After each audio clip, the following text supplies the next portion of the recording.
Hey family, welcome back to my video. Today we will see, what if Naruto has harem with Lusty Kurama? Before we start, I would like to extend my sincere thanks to the original author of this story. Your generosity is greatly appreciated. Now enjoy the video. Communing with the bastard foe with Kurama had always been disorienting, but now there was a cacophony of voices in his subconscious, and he was so energized by the chakra of 9 Biju instead of one that he felt as if he could tear apart this final battlefield of the Fourth Great Shinobi War all on his own. The white Zetsu clone soldiers were no match for him, and at this point only the mightiest of the Edo Tensei revived warriors would be able to even see him. And, as if that weren't enough, the revived Hokage had all been freed from the enemy's control. From the first to the fifth, they were ranged behind him right now, their combined threat level keeping all others at bay, only having backed off to allow him the honor of the final confrontation. The secret Uchiha calling himself Tobi, and their battlefield-appointed successor Uzumaki Naruto, Rokudame Hokage. Naruto's eyes narrowed as he glared at his opponent.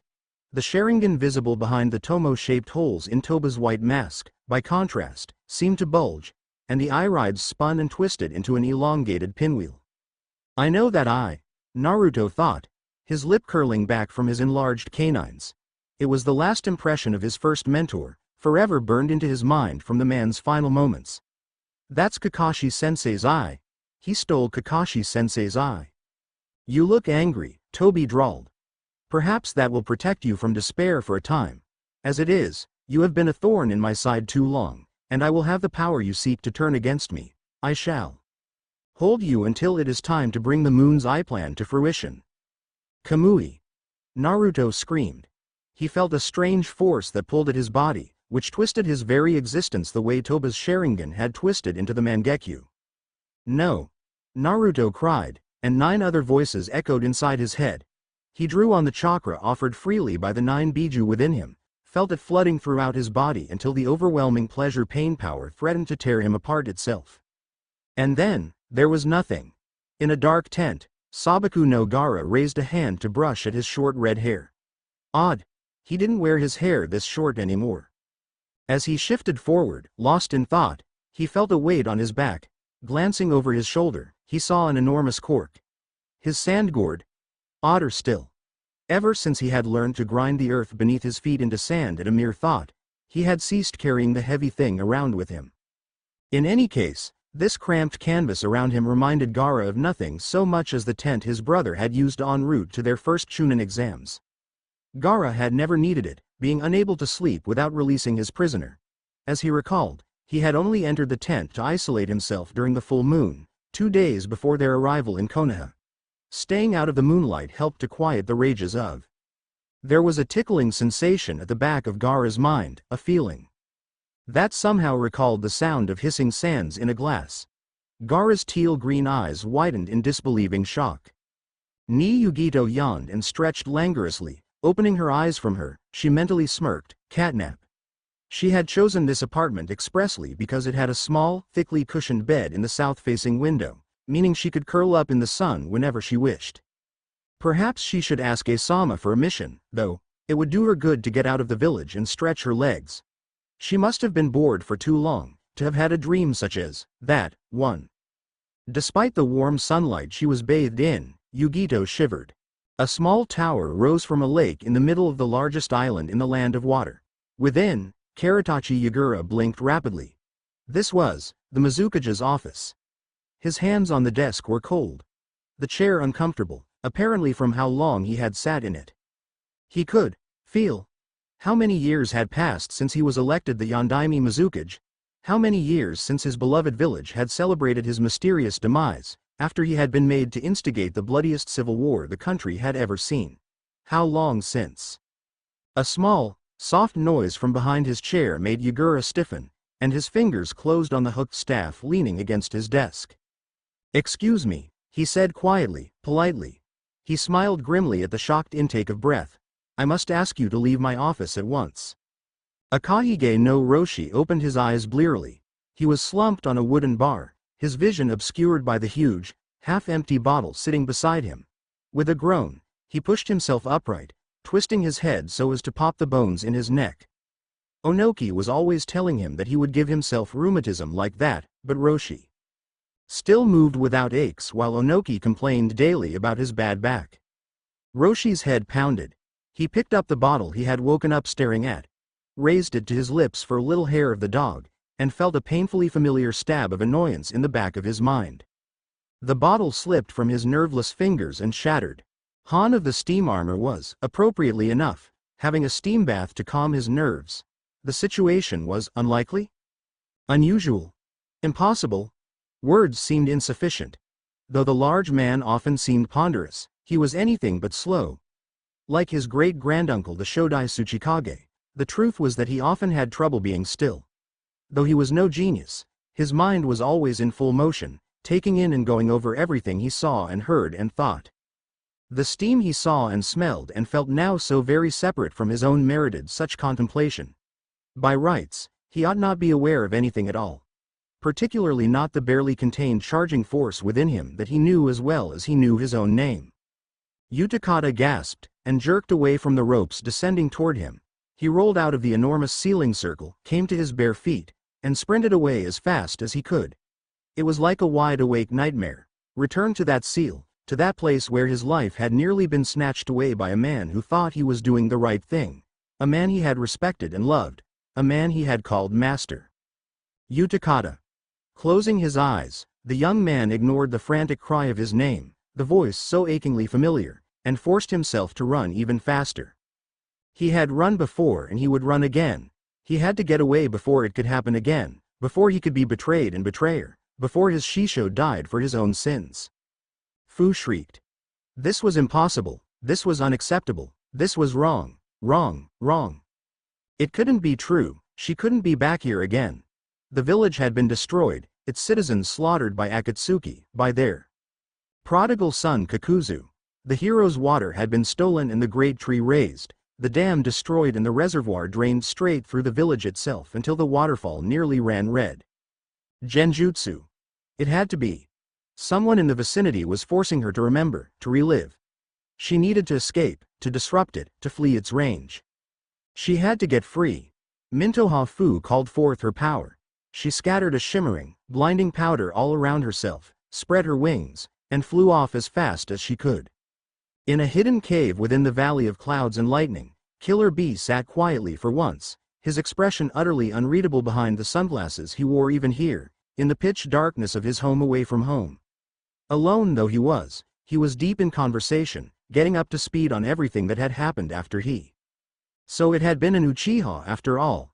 Perhaps Kumo's attempt to abduct the Byakugan from Konoha should have been aimed at the Sharingan instead, though the insanity which appeared to come along with those eyes was not at all worth it, in B's opinion. Perhaps it should have been early extermination, instead of kidnapping. But B shouldn't be here. He knew that, and so did his partner. In fact, they specifically remembered collapsing this particular cave several years ago. Naruto felt a hand close around his ankle as he fell upside down, and he reacted instinctively, drawing a kunai and slashing at the ankles of the person holding him. His captor released him, skipping sideways on the tree limb to avoid Naruto's cut. Naruto grabbed the branch at a narrower point with his free hand, used his momentum to swing a full circle around the limb, and planted both feet in the man's back. Oof! With a grunt, the white-haired man went tumbling forward. His momentum thus cancelled, Naruto landed in a crouch on the branch, reversing his grip on the kunai and wondering idly why it was so small, without its signature 3 prongs. The man he had kicked caught a branch some 10 feet below, swung around it as Naruto had, and stood tall, glaring back at his blonde student with his one uncovered eye even as he slipped a small orange book into the pocket of his flak vest. Kakashi-sensei. Naruto dropped his kunai, which landed point down and stuck in the branch he stood upon. Naruto didn't even notice how close it had been to his foot. Who did you think caught you when you slipped? The man asked, his visible eyebrow rising even as his eye crinkled in his usual smile. Naruto launched himself at the branch on which his sensei stood, landed hard, and flung himself at the man. He wrapped his arms around Kakashi and buried his face in the copy ninja's flak jacket, breathing hard and struggling to hold back the tears. Sensei, I'm sorry, I'm so sorry. He was sniffling and babbling, and this was probably a genjutsu he was trapped in. and he would ask Kurama to free him in a moment, but now he just wanted to hold his lost teacher. Said Kakashi intelligently. He placed a hand on Naruto's head and ruffled his hair in the way the boy always hated, hoping it would help bring him back to normal. This behavior was a bit odd, even for Naruto. "Oi! Dobi! Quit wasting time," called a voice from ahead. Naruto gasped again, turning his head without releasing Kakashi to see the speaker, his miserable face twisting into a snarl as he drew another kunai, wondering again why it was not triple-pronged and marked with the Hiraishin seal. No matter. He could still flow his wind chakra down it if needed. That should insulate the blade and render it strong enough to resist Sasuke's Chidori-enhanced Chokuto. He met his rival-turned-enemy's eye, and froze. Sasuke stood before him, yes, and Sakura at his side like always. And yet. Sakura was wearing a dress, her hair reached halfway down her back, and she was looking at him in puzzlement and frustration, but not contempt.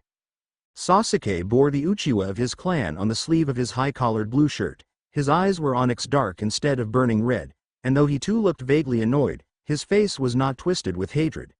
Neither wore what he had last seen them in oddly cut black cloaks with a pattern of red clouds, and both of them had unblemished Konoha Hite Ite on their heads.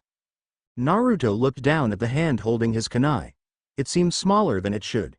He raised his other hand and felt his hair shorter than he had worn it since before his first Chunin exams. And his arms were orange to the wrists, orange sleeves, not black. He was wearing his all-orange jacket with the white collar that he had outgrown during his training trip with Jiraiya. Between their collective height, clothes, and hairstyles, if he'd seen a photograph of this moment, he'd have said it was Team 7 sometime before their first Chunin exams, which had been interrupted by the Sand Sound invasion and had ended with Hiruzen Jiji's death. But this wasn't a photo. Naruto put away his kunai, stepped away from Kakashi, and closed his eyes. Kurama? He could feel the fox, much clearer in his mind than their connection had ever actually been when he was this age.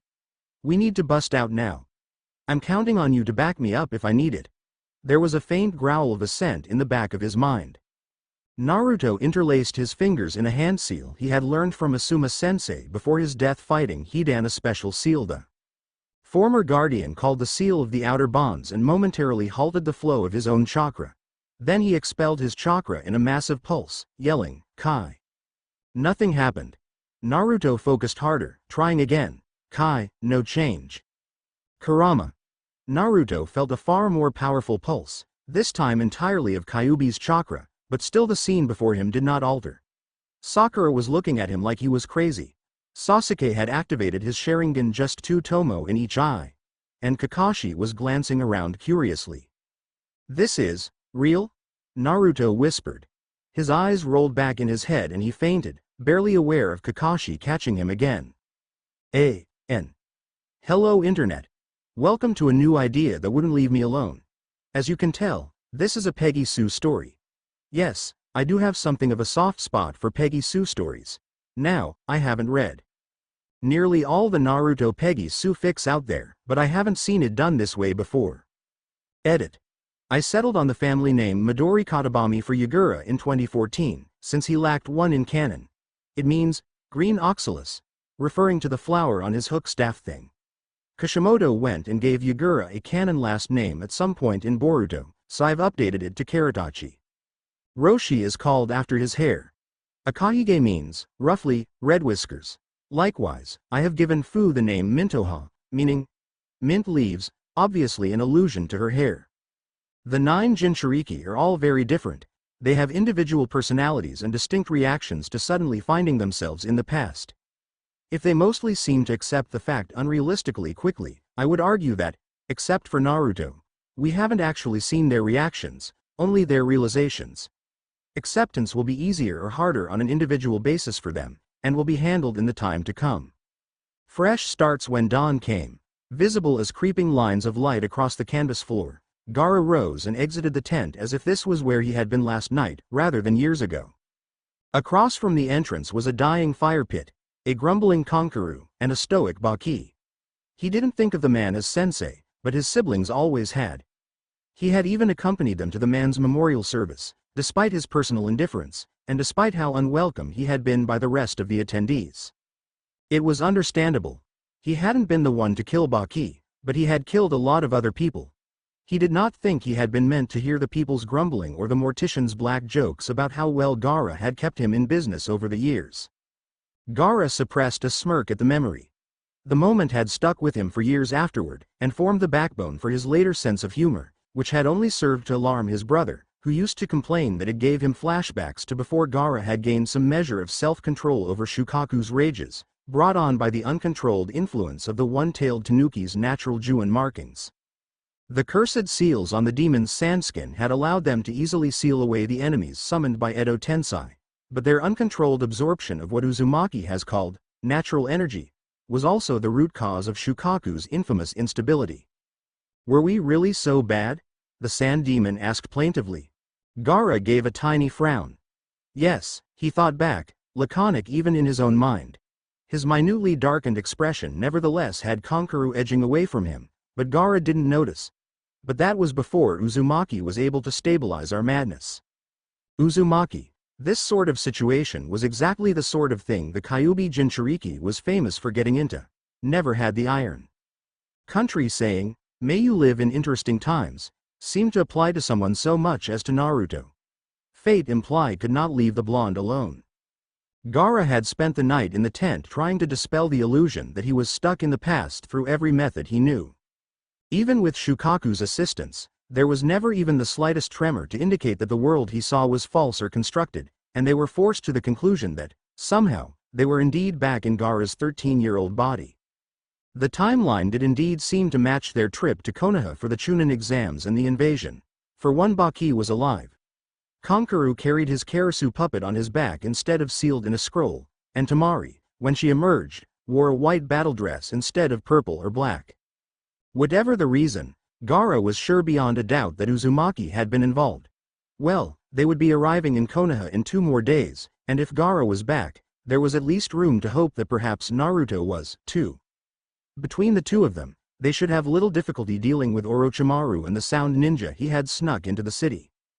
Anyway, since Gaara had more or less decided that the time change was in some obscure way caused by the blonde, he contented himself that Naruto probably had the situation under control and was diligently going about his duty. Ga. For the second time in 2 days, Naruto attempted wildly to dismember one of his teammates, this time Sasuke, when the other boy woke him for breakfast. The moment Sasuke reached for his shoulder, the Jinchuriki's hand shot out and closed on Sasuke's wrist.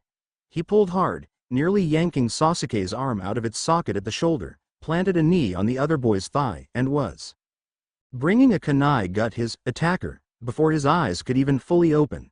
Kakashi caught Naruto's wrist halfway there, which seemed to jerk Naruto awake. "Kei Kakashi-sensei?" Naruto asked muzzily, staring at Kakashi's signature steel-backed fingerless gloves. "Ma, we'd better wake you from a distance from now on," Kakashi said breezily, without having so much as looked around at Naruto. He released the boy's wrist and let him rise, his attention apparently still entirely on the book in his other hand. "Sorry, Taiko." Naruto scratched the back of his head awkwardly, still blinking himself back to consciousness. He thought Kakashi darted a look at him, just for a split second, but he was too busy yawning as he pulled Sasuke to his feet to be sure. "I still don't know why we stopped to sleep here," Sasuke groused, yanking his arm out of Naruto's grip. "We're only about an hour from Konoha anyway." "When your teammate is unwell, you stop to make sure they're okay," said Kakashi sternly, for once raising his eye from his book to give Sasuke a hard look. "What was that fit about, Naruto Baka?" Sakura added, as she started to pack away their tents. "Fit?" Naruto repeated, though he was rather focusing on the lack of disgust in Sakura's tone as she spoke. "You suddenly slipped like you forgot how to tree hop, and then you attacked Kakashi-sensei. And now you attacked Sasuke." Sakura shrieked. Naruto had to wince. He hadn't been this close to Sakura in years, and her voice had become somewhat less shrill with time. Time. Naruto felt the Kyuubi stir at that. Kamui is a spacetime technique. Another growl of assent. "This is," he glanced around more carefully. "This is the same place we were fighting Tobi, roughly. It was pretty close to the original location of Konoha. So I guess we didn't really move through space. But Kamui doesn't usually manipulate time, does it?" Naruto thought hard. but couldn't remember anything in Kakashi's explanations about his Mangekyo that involved manipulation or control of time. No, but space and time are linked, grunted Kurama. And look at the facts. You're smaller again. Weaker. Slower. Less chakra than you used to have, before tapping into mine. Still head and shoulders above most of your kind, but less than you're used to. If you give me a constant trickle, would that help my body get used to your chakra again faster? Naruto thought back at the fox. That should force my chakra reserves to compensate faster, right? Perhaps, or it may simply kill you, at this age, but, I suppose. Thanks, Kurama, said Naruto, genuinely pleased to be on good terms with the nine-tailed fox after so many years. I guess we won't have to go back to the Falls of Truth this time around. No, but you should avoid visibly using my chakra if you can, the Kyuubi advised. If my hunch is right, then you're going to be facing much the same prejudice from your villagers as before. I guess so, but I'll just have to, Naruto. Stop ignoring me, Sakura roared, trying to bash him over the head as she had so often done during the academy. For Naruto, though, it had been almost 5 years since such a love tap had last occurred, and he was used to a Sakura who attacked with either Kabuto's chakra scalpels or Tsunade's enhanced strength, neither of which was he comfortable with getting near his head. Naruto flung himself backward away from Sakura, and rolled to his feet in a Shiokan starting stance, back straight, arms loose, and facing his opponent only obliquely. Sakura, however, merely stumbled when her fist didn't connect, and looked frankly baffled at how Naruto could have possibly avoided her. Why don't we give Naruto a few hours to collect himself? Kakashi put in, once again for all the world appearing intent on his book. We'll head back to the village, and I'll hand in the mission report. Once we arrive, you're dismissed. Sasuke, who had opened his mouth to ask what the hell fighting stance the Dobi had used, which was wildly different from anything he had ever used before. He grunted instead. He picked up his backpack and hopped back into the trees. I'll sweep, Naruto, said Kakashi lazily, as Sakura rushed to follow Sasuke. Naruto nodded and leapt after his teammates at once. Kakashi followed more sedately, still apparently focused on his book. In reality he was studying Naruto very intently. His student seemed different from just yesterday. He's not moving like he usually does, Kakashi realized. He's more fluid and less predictable. All of his motions are more economical, and he's reacting to unexpected contact like a war veteran. And yet, I'm sure it's still the same Naruto. I'll have to keep an eye on him, he didn't acquire those instincts overnight. And where did he pick up Kushina Ne-san's tied fist? Yagura heaved a sigh as he read the latest report to cross his desk. 2 lone graves in Wave Country. One marked with a shattered Kirianbu mask, the other with Kabikirabocho planted beside it. Zabuza-kun, forgive me, my old friend. Retrieve it at once, he told the guard in front of him. Double the bounty on Kisame. We must have Samahata back, and there's no sense pretending the world doesn't know that many of the other swords are lost. Post a reward for the return of any of them besides Kabikirabocho or Haramekure, along with a notice that an additional bounty will be paid for the head of whatever nin the blade is taken from. At once, Mizukage-sama, the man said, and left at once. Yagura-sama, we have word of one of the rebel bases, said another guard. Shall we attack? By no means, said Yagura, with a frown. He supposed it made sense that the usurper would have surrounded him with fanatics. Easier to make Yagura appear a fanatic himself. Instead, he took the report the guard proffered, glanced at it long enough to memorize the location, then folded it deftly into a paper crane. Then he rose to his feet, cradling the crane carefully. 2 guards only, he ordered, taking his cage's hat from the peg beside the door and sweeping out of the room. Take me there. The only course of action that B and Gyuki managed to agree on was that they should return to Kumo and check on Yugito. B had wanted to go to his brother at once with the information he had about the future, and it was a mark of how much he trusted his partner that when the 8-tailed ox advised against doing so, B was willing to listen. Gyuki was certain that they could do more good B simply taking a larger hand in events themselves, and while B had no problem with this, he didn't like the idea of manipulating his brother. Finally, they had come to the conclusion that Yugito might have some good advice regardless, and that if there was even the possibility that she and Matabi were also back, as they were, Then it indicated that there might be more allies they could count on before having to convince anybody of some wild story about being from the future. Rising from his rock without further ado, B exited the cave, grateful as ever for his sunglasses when he stepped out into the harsh sunlight. Not only did they always preserve his day vision and his night vision when he took them off in the dark, but they also made him look damn cool. Of that, he had no doubts. "What's today's lesson, B-sensei?" asked a rough feminine voice. "Karui." B paused. He had never been much of a censor, but he really should have registered 3 people waiting outside his cave. 3 students. His personal squad. They hadn't died, as far as he knew, but it had still been months since he had seen them, relative to him, and then when Gyuki had been extracted in the future. "Practice on your best moves today. I've got a meeting to get to," he grunted without looking back. Then he leapt away without another word, unable to yet face the students he felt he had let down. Just barely audible, he could hear Omoi ask the other 2, "Did B-sensei just not rhyme?" B smirked as he sped back toward the village. "I can be serious when the need calls for it, Omoi, Bakayaro, Kanoyaro." Onoki, the Sandame Tsuchikage, sat in his office and glared at the interminable stack of paperwork in his in-tray. No matter how fast he worked, it never seemed to get any smaller. "Tsuchikage-sama, there is someone to see you." Onoki glanced up to see his secretary speaking through a crack in the door. "He claims to be an old friend." "Shall I hey?" "You can't go in there," she cried, as someone pushed past her and entered the room. Someone with bright red hair and a burgundy kimono over mesh armor. "You!" the Tsuchikage roared. He leapt onto his desk, papers scattering, and raised his hands to begin a jutsu. "I warned you to. Never return, on pain of death." Roshi met his eyes squarely, then knelt Caesar and pressed his forehead to the floor.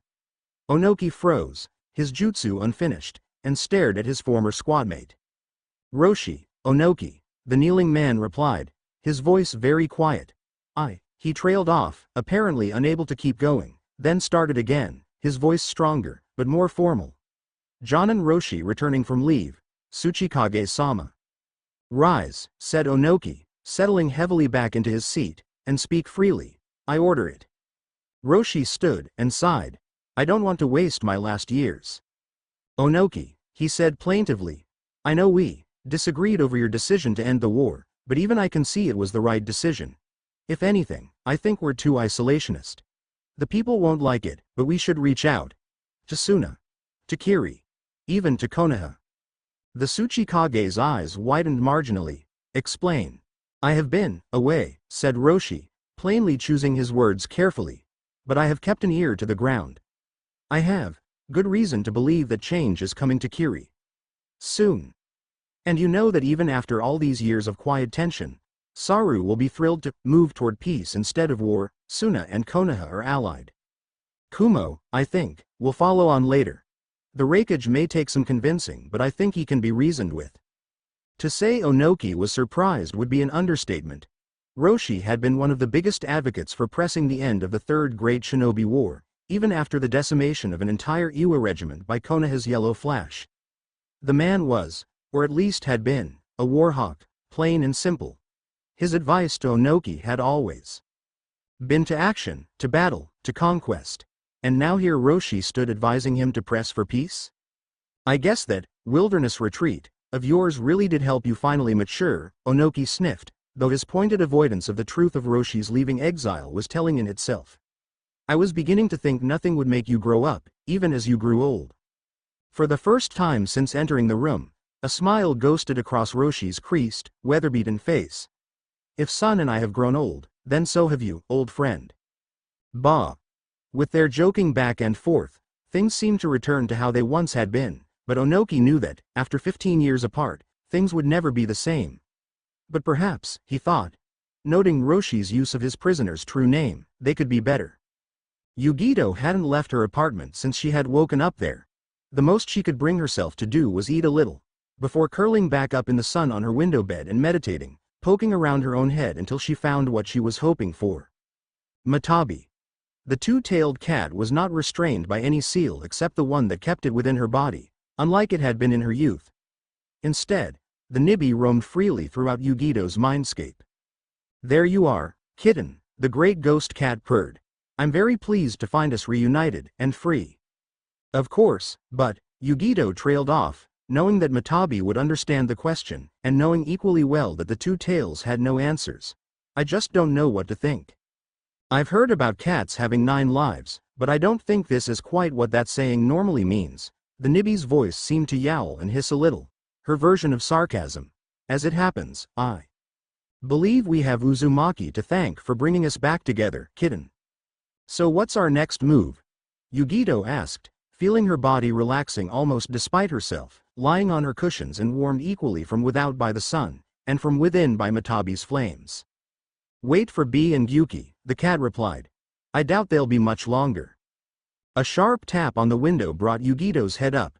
Sure enough, B was crouched on the sill, his face uncharacteristically serious. She slid the window open and he hopped neatly past the bed to land on the floor, grabbing a chair and spinning it around to straddle the back. We got things to discuss, Yugito, B said grimly. As it occurred to her the number of times she had heard B talk without rapping, a number she could count on one hand with fingers to spare, she sat up straight. You're back too. It wasn't really a question, but she needed the confirmation. B's nod said enough. Both of us, B added, tapping the bull's horn tattoo on his left cheek. And quite a story. Hachibi had about one Uzumaki Naruto. Nibby said as much, Yugito acknowledged. So, what do we do? As Yugura and his 2 guards drew near to within a kilometer of where the rebels' base supposedly was, he raised a hand, mutely ordering his guards to stop. Yugura himself advanced only a dozen meters further, before he paused himself. He tossed his hooked staff onto the ground out of arm's reach, and then took another deliberate step away from it. Next, he drew off the Mizukage hat, and placed it beside him. Finally, he carefully set the paper crane upon the ground in front of him, edged back slightly, and folded his legs to sit. He shut his eyes. He could not make his meaning much plainer. It would be a long while before Kiri could be trusted again in the world at large. The best he could do was make a showing of good faith, and try to avoid the execution he rightly deserved, for the sake of the greater good. There was no sound, but after several minutes, he felt what seemed like a chance breeze. Cracking his eyes momentarily, he saw that the paper crane had vanished. Sighing, he meditated again. Are we sure about this, Yugura-san? Murmured Isobu, the somewhat timid 3-tailed turtle. They could just kill us anyway. Yes, but I do not think they will. Yugura thought back. What we're doing now is out of character, and if their leader is who I suspect it to be, based on future events, she will want to know why. I suppose, Isobu was always nervous around strangers, perhaps one of the reasons that neither of them had noticed the manipulations of Toby, the first time around. Yugura sighed. So many errors to correct, and so very little time and trust to work with. But I do not think we will get another second chance like this. Will you work with me to balance our karma as far as we can, Isobu-kun? Of course, Yugura-san. I notice that your paper crane of peace has been folded from your war plans. What should I make of that, Yugura? Called a new voice, a woman's. Opening his eyes again, Yugura looked up to see a beautiful red-haired woman he knew was Terumi Mei, standing some 10 feet away, flanked by 2 blue-haired men. To her left stood the man known only as Ao, a former hunter nin captain and talented censor even before one took into account the stolen Byakugan behind his eye patch. On her right, a far younger man with glasses, perhaps 17. Whose shark-like pointed teeth would identify him as one of the 7 ninja swordsmen of the mist even if the enormous, bandaged, double-hilted haramekare on his back did not. Chojuru, the rebel leader's personal bodyguard. Yugura did not move. Precisely what it appears, Terumi-san, he answered Mei's question politely. I am scrapping those plans, and asking for peace. Peace? Growled Ao, after the bloodbath you perpetrated? Please, Ao-san. Stammered Chojuru, apparently startled by Ao's reaction. Yondaime-san came to talk. Surely we can do him the courtesy of listening? Why? Mei asked, ignoring her companions and keeping her eyes fixed on Yugura. We are not presently a threat to you and all of us know it. Because I have been made free, Yugura began, noticing Ao stiffen, to think for myself once more. I believe it was Ao-san who first realized that I was being manipulated, he added, inclining his head toward the older man, who now stood rigid. He should be able to confirm not only that I am, in fact, Alone save for 2 bodyguards some 15 meters back, but that my chakra network is free from genjutsu once more. Ow? Mei's question was unmistakably in order, and seemed to snap Ao out of whatever fugue he had been in. He raised a half-tiger seal, and the veins beside his covered eye bulged. Ao studied Yagura with great intensity, before finally relaxing somewhat. He is alone, Terumi-sama, as he says. And, I can no longer detect any hint that he is under the genjutsu manipulation I saw in him before. He seemed reluctant to admit it. I said before you wishing to talk, Yagura cut in. I am not helpless. Per se, I will not insult you by implying so, but I am seated, I am unarmed. He gestured at his staff, lying out of reach, and I have delivered a peace symbol in good faith. He finished with his eyes on the paper crane in Mei's hands. Can we not speak, Terumi Dono? By the way her eyebrows contracted, she had clearly caught the changed honorific, suitable for one noble or cage to address another. And what would we discuss? She asked archly. Cessation of hostilities, Yagura answered, with no hesitation. Formal apologies. Reunion. Restitution. Resignation. All 3 rebels' eyes widened as the list continued. The more so, he thought, because none of them could detect a falsehood from him. He knew they couldn't, because he was being perfectly honest. Yagura was no fool. Terumi Mei had been the Godem Mizukage in his future, and he had seen glimpses, mostly through Uzumaki, of how beloved she was by the village. There was little chance that anyone save Toba's radicals would still accept Yagura himself as Mizukage, and he intended to see such anti-Kekkei Genkei radicalism stamped out. Personally if possible. Kiri needed a leader to unite her people, and to reconnect her nation with the outside world. A leader who would visibly turn her back on the anti-Kekkei Genkei policies that the masked man Toby had forced upon Yagura. A leader with a kind, if firm, hand, whom the people felt they could trust. A leader like Mei. All Yagura could hope for now was to try to ensure that she kept him around, once she took control. Perhaps as a special assignment Anbu, he mused. That could work. Terumi Mei took a few steps toward him, then sat down gracefully. I am listening. Team 7's return to Konoha was thankfully uneventful. Kakashi checked them in at the gate, nodding to Katetsu and Izumo on their eternal watch duty, and dismissed his team as promised to go and make his report to the Hokage by himself. He had planned to do so in any case, of course. Had intended to use the opportunity to pick up entrance forms for the Chunin exams for his cute little team. Now, he was curious what the Hokage might think of his observations of Naruto over the past day. As it is, Hokage-sama, he finished some 10 minutes later, he reminds me of no one so much as Minato-sensei, since yesterday. The same sharp eyes on everything and everyone around him, same economy of movement, same calm force when giving orders. I put Naruto on point and he about gave the other 2 a conniption fit when he immediately started telling them exactly where to go and what to do. But his orders were flawless. Exactly what I would have given, in wartime. The 3rd Hokage puffed at his pipe, unable to say much to that. Do you think the team unready for the Chunin exams then, Kakashi? He asked instead. Unready? Before, Naruto was the weak link. Now, I honestly think he'll be carrying both of the other 2. I haven't seen much from this change, but honestly Hokage-sama, not to put too fine a point on it, but he actually hit me. Smoke curled as the Hokage pondered that. Was there any change in his chakra? Could this be some effect of the Kyuubi? Kakashi shook his head. Negative, Hokage-sama. Watching him tree-hop from behind with the Sharingan, he seems to be expending his chakra more conservatively, indicating better chakra control than he's demonstrated in the past, but his chakra reserves are already on par with his father's in his prime. If they increased further, I'm not sure I would notice, but what chakra I saw was entirely his, pure and untainted by demonic energies.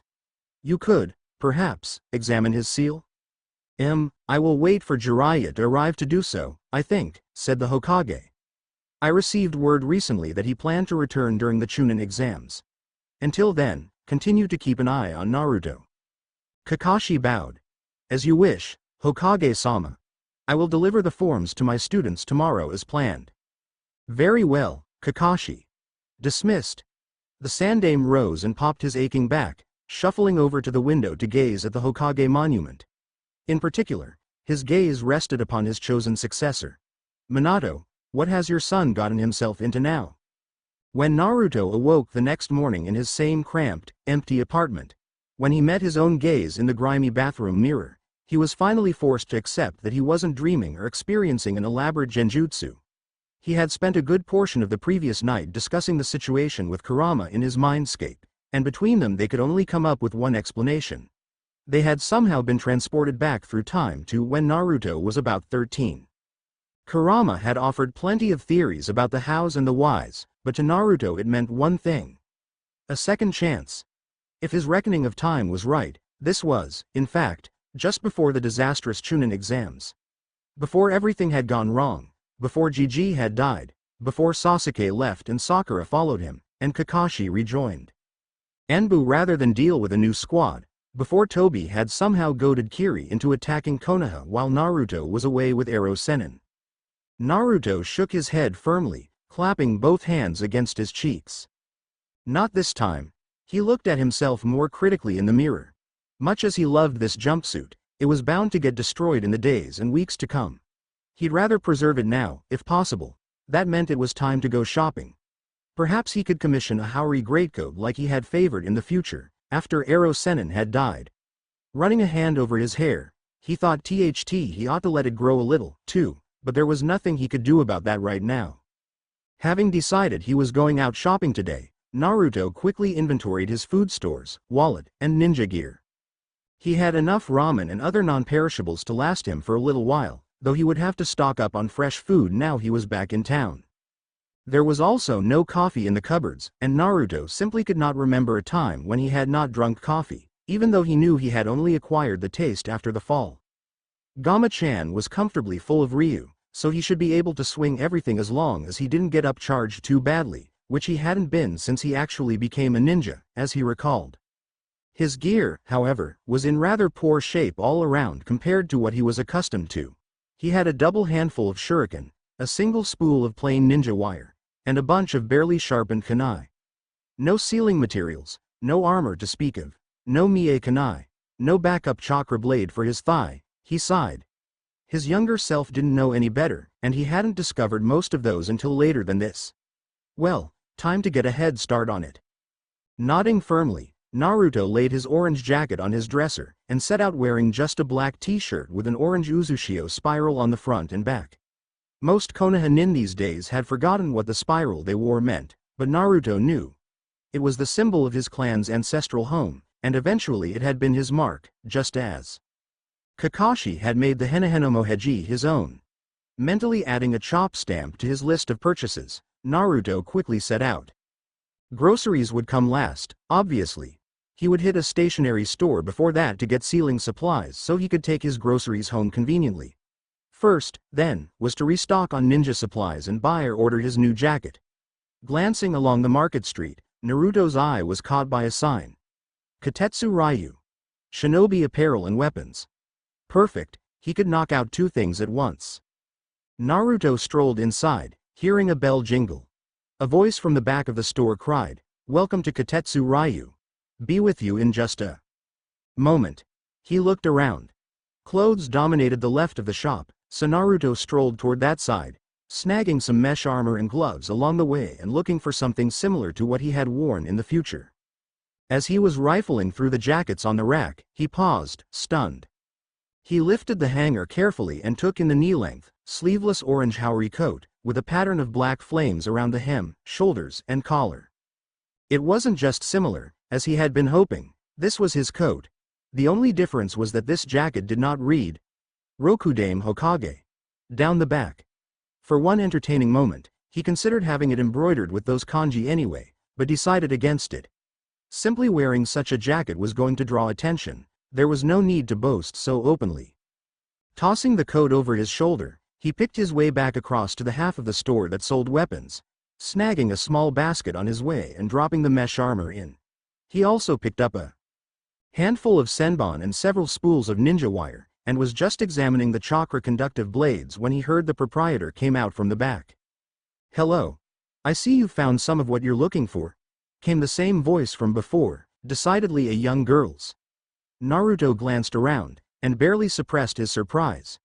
It was Tenten. But she was so So young, her steel-gray eyes were softer than he remembered, and her cheeks did not bear the telltale scars of a clawed slash from fighting the Nibi. Naruto blinked, suddenly, realizing that Tenten had introduced herself while he was spacing out. Yeah? Hiya. I'm Uzumaki Naruto." He nodded at the weapons around them, then at the jacket over his shoulder. "Your shop has really good weapons and stocks clothes which, I must say, are in excellent taste." Eyeing his orange pants skeptically, she smirked. "Somehow I'm not surprised that you'd say that. I haven't seen you in here before, have I? Are you a rookie genin?" Mentally scowling that he was stuck as a genin again, Naruto forced himself to nod. "Yeah. Hopefully not for long, though. I think Kakashi-sensei is gonna enter us in the Chunin exams that are coming up." "You think so?" she asked. "Our sensei held us back for a year so we could get more experience before allowing us to take this exam." "Wait, did you say, Kakashi, your sensei is Sharingan no Kakashi?" Naruto nodded, trying to cast his mind back to how he had been at 13. Loud, he remembered. Not that he was exactly quiet in the future, but, also, cheerful and boastful of eventually becoming Hokage. Well, that wouldn't be hard to fake. Yup. Best choice to train the last Uchiha and the future Hokage, he grinned, jabbing a thumb at himself to make clear who he expected to wear the big hat. "Well, if you keep shopping here, we'll keep you well supplied along the way," said Tenten, smiling at his apparent hyperactivity and wild dream. There was no way for her to know exactly how certain Naruto was. "So, you're in the market for a chakra blade?" "Two, actually, an Uzu-style kukri for my main hand and a reliable backup," Naruto said, turning his attention back to the rack in front of him. He set a kukri in the basket and began scanning for an appropriate offhand blade. Something narrow, maybe 2 hands long, with a good straight back spear point. This one will do." He picked up a long knife similar to what he had described and set that in his basket as well. "You certainly seem to know your way around blades," said a gravelly voice. "To-san."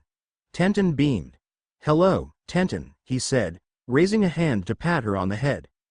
As he was only a few centimeters taller than she, it might have been funny if it weren't for the additional fact that he wearing a blacksmith's apron and was broader than Gai-sensei or Asuma-sensei had ever been, with hands that looked to be big enough to wrap around Naruto's legs with centimeters to spare.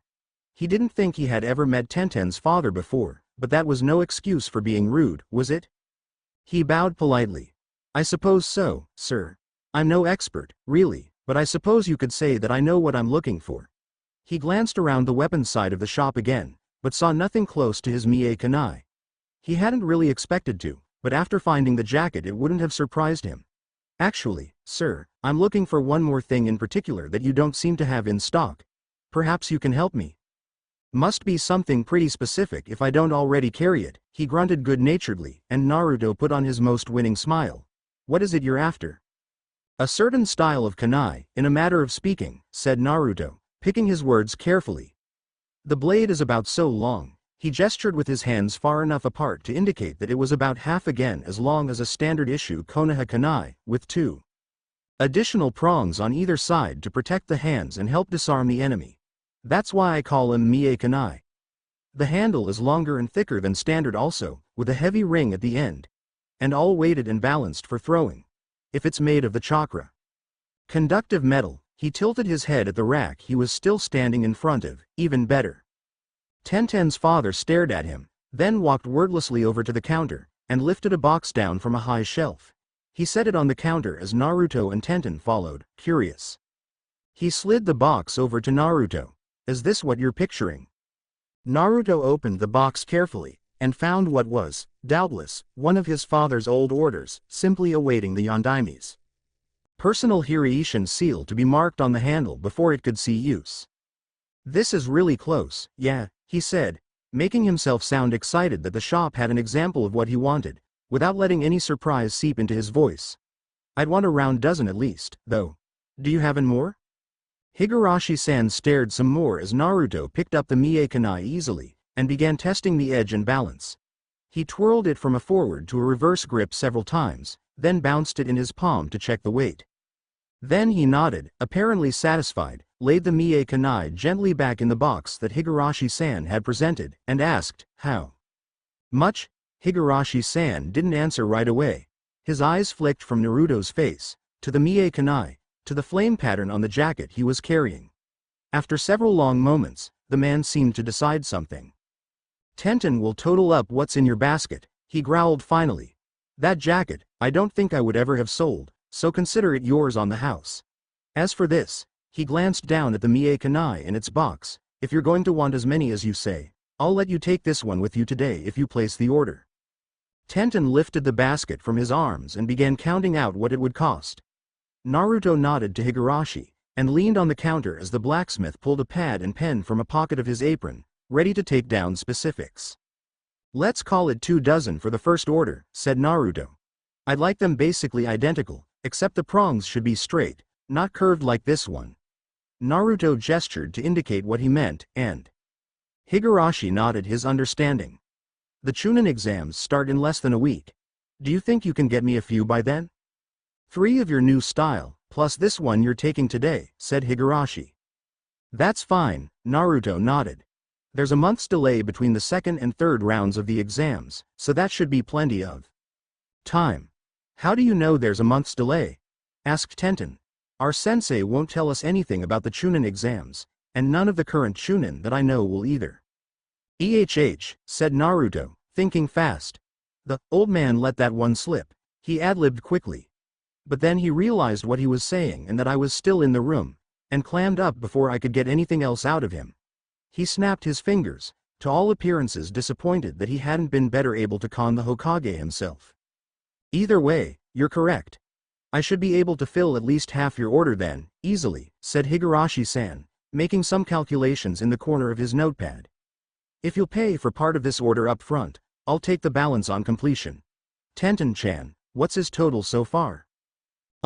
Ignoring the jacket and the specialty item, he's got 2 chakra blades, some wire, senbon, mesh armor, and fingerless, steel-backed gloves. I make it 4,500 ryu the basket, she rattled off. Plus your order of 24, Mie Kanai, at the best price I can figure. I place your commission at about 24,000 ryu. We'll say a third of that today plus your basket brings you to 12,500. He glanced up, perhaps expecting Naruto to gasp in shock or protest that he could not afford it. Naruto wasn't even looking up, instead focused on carefully counting out rolls of notes from Gamma-chan. When he reached the correct figure, he counted it again, and then passed it carefully across the counter. Both Tenten and her father stared at him. He chuckled embarrassedly, scratching the back of his neck. I don't have a bank account, so I kinda have to carry all my money with me. Higurashi merely nodded, and began smoothing out some of the more wrinkled bills so they would stow in the till. Tenten was not so reticent. How in the world do you have that much cash as a genin? Anyo, my first C-rank mission was misranked. We fought the Kiri rogue Nin Momochi Zabuza and his apprentice. He shrugged. Since then, Wave Country has been funneling us money and business to make up for the deception. You fought Momochi Zabuza? Tenten repeated weakly. Well, Kakashi-sensei did, mostly. We fought his apprentice, the ice user. Tenten seemed speechless, so Naruto took the opportunity to shrug on his new jacket, gather up his purchases, and wave energetically at the father and daughter. Thanks for everything, Higurashi-san, Tenten-chan. Stowing everything in his jacket for now, he set off to find a stationery shop and then a grocery market. By the next day, most of the village seemed to have rapidly adjusted to Naruto's new wardrobe. Not that it was wildly different overall, he supposed, since you couldn't see his mesh armor under his Uzumaki t-shirt, or his new weapons under his jacket, and the jacket itself was still, of course, orange. He had somewhat expected the old man to demand to see him, but there had been no such summons, so perhaps the Hokage had no comments about Naruto's new fashion statement. Or perhaps he had something to do with the way Kakashi-sensei had been tailing Naruto ever since they got back to the village. Naruto had been concerned at first, thinking it was an enemy, but after he had accidentally on purpose stumbled across his watcher and discovered his teacher, he realized that something he had said or done must have unnerved his ever-paranoid mentor. Well, there was nothing he could do about the past, not that such a sentence didn't merit a huge smirk, so he resolved to put Kakashi's mind at ease by acting like his usual self. And so he had refrained from making any seals last night, and ignored his newly bought groceries in favor of a dinner of ramen from Ichiraku's, which was still resolutely the best meal available in either version of his past. Naruto had held off on training for the time being too, since Kakashi seemed content to let them test at the level they were at. The Chunin exams would be starting tomorrow, which also meant that many of the candidates should be arriving over the next 24 hours. No sooner had he thought that, as he crossed the road, head bowed in concentration, was he abruptly slammed into. With the balance he had come to possess over the course of years training in Shiokan Taijutsu and Gamma Ryu Kenjutsu, Naruto kept his feet easily. The person who had walked into him, by contrast, fell to the floor. "Hey, watch it, shrimp!" Naruto blinked in shock and looked down at the person he had collided with. It was a brown-haired boy wearing a baggy, black jumpsuit with a twin-pointed hood and a Sanagakure Hite ite. He also had some stupid-looking purple makeup on his face, and was carrying a large bundle of bandages, which Naruto recognized as the puppet crow. He promptly extended a hand to help Kankuro back to his feet. The boy took it, scowling, but Naruto was already looking past him to his companion, a tall pretty blonde with her hair tied in 4 distinctive tails. She wore a white dress with mesh around the collar, and her Hite ite around her neck. Unable to resist the opportunity to act a little characteristically ridiculous, he swept Temari a deep bow and extended a hand. When she took it, he even brushed a kiss across her knuckles. "Uzumaki Naruto, at your service, good Suna Nin," he said grandly. He glanced back at Kankuro and added, "Sorry about the trouble. You guys are here for the Chunin exams, I guess?" Temari introduced herself and her brother with a smile, and answered, "Yes, our sensei is checking us in right now." Where was Gaara? Don't you need a team of 3 for the exams?" he said, feigning awkwardness. Temari and Kankuro suddenly froze, as Naruto felt a presence behind him. "He's standing right behind me, isn't he?" he asked Temari. She nodded faintly, and he turned around to see Gaara looking him right in the eye. They were of a height, and Naruto watched Gaara's eyes carefully as the other boy took in his jacket. That look in his eye, recognition? Did that mean Gaara remembered the future too? How could he be sure? "Hang on," Naruto said, tilting his head as he looked at Gaara. "I think I've heard of you guys. Yeah, the Sand siblings. Temari, Kankuro, and you must be Gaara." The other boy just stared back passively. "Wait, you've heard of Gaara and you're not scared of him?" Kankuro asked, weakly. "Nah, of course not," said Naruto, chuckling. "Look at him, with those ings around his eyes. I bet he's as harmless as a tanuki." Temari and Kankuro seemed too appalled to speak. "They're not a creature to underestimate," Gaara spoke at last. "But no doubt you know that. From the look of you, I can tell you are as sly as a fox." Naruto's grin widened so much that his eyes squinted. This was his Gaara. "You know, I do get that a lot.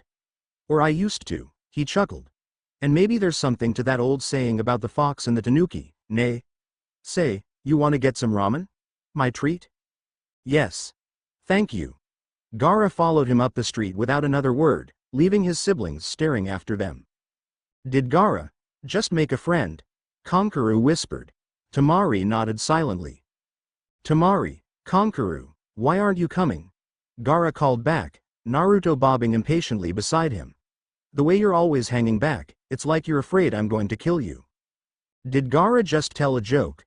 Kankuro whimpered. Unable to articulate a response, Temari just grabbed him by the shoulder and steered him after their younger brother and his new friend. The markings on Shukaku are supposedly natural, cursed seal markings. The same thing that caused the transformation and madness in Jugo and Orochimaru's other cursed marked servants. It makes sense to me as a way to explain Shukaku's insanity early on. Naruto's reactions to being touched or awoken unexpectedly are pretty typical of PTSD, even if he tends to otherwise handle himself pretty well. It's always worse when one's guard is down. Here, it's a mark of the time he spent in a much more dangerous future, just as him calling Kakashi Taiko, meaning captain, reflect his somewhat different relationship with the man in the years that have now been undone. Yagura's, B's, and Yugito's scenes pretty much wrote themselves. Roshi's was a little more intricate, because I had to kinda backbuild his relationship with the Tsuchikage Onoki. The way I see it, they were teammates once, but had a falling out at the end of the last war when Onoki and Sarutobi finally agreed to a peace treaty. Roshi stormed out, and it was a mark of their old friendship and his worth a Jinchuriki that instead of being labeled a rogue, Onoki instead declared him on permanent leave. Now, though, Roshi knows that Iwas and the world's best odds lie in alliance. Mie means triple. Naruto is referring to triple kunai, which is his name for the type of kunai the fourth Hokage favored. The fourth instead called them Hiraishin kunai, but future. Naruto preferred not to tip his hand with the name. Higurashi appears to be the fanon determined family name for Tenten, and nothing in canon contradicts this, so there we are, I guess. I decided to call their family shop Katetsu Ryu, meaning steel dragon. Also, the wiki tells me that a Ryu is worth about 10 yen, so I toyed with what I thought were reasonable prices for Naruto's gear. Aside from the Mie kunai, Naruto's equipment is approximately the weapons I would personally favor, though I would probably also have a couple of trench knives like Osamu's. I am having so much fun riding Gaara. You guys just have no idea. The old saying Naruto refers to is, roughly, a fox and a tanuki matching their wits, meaning two sly characters trying to outsmart one another. Plans and changes, Sue. Do you have any idea what's going on? Naruto asked Gaara as he set down his third drained bowl of ramen. The Chunin exams, Gaara replied in his usual monotone, still halfway through his first bowl. Delicious noodle soup. You, eating like a savage. Naruto shrugged unapologetically. Everything still on schedule? So far as I am aware, Gaara allowed. Given our situation, I do not think it unreasonable to assume that those, between us, may also have returned.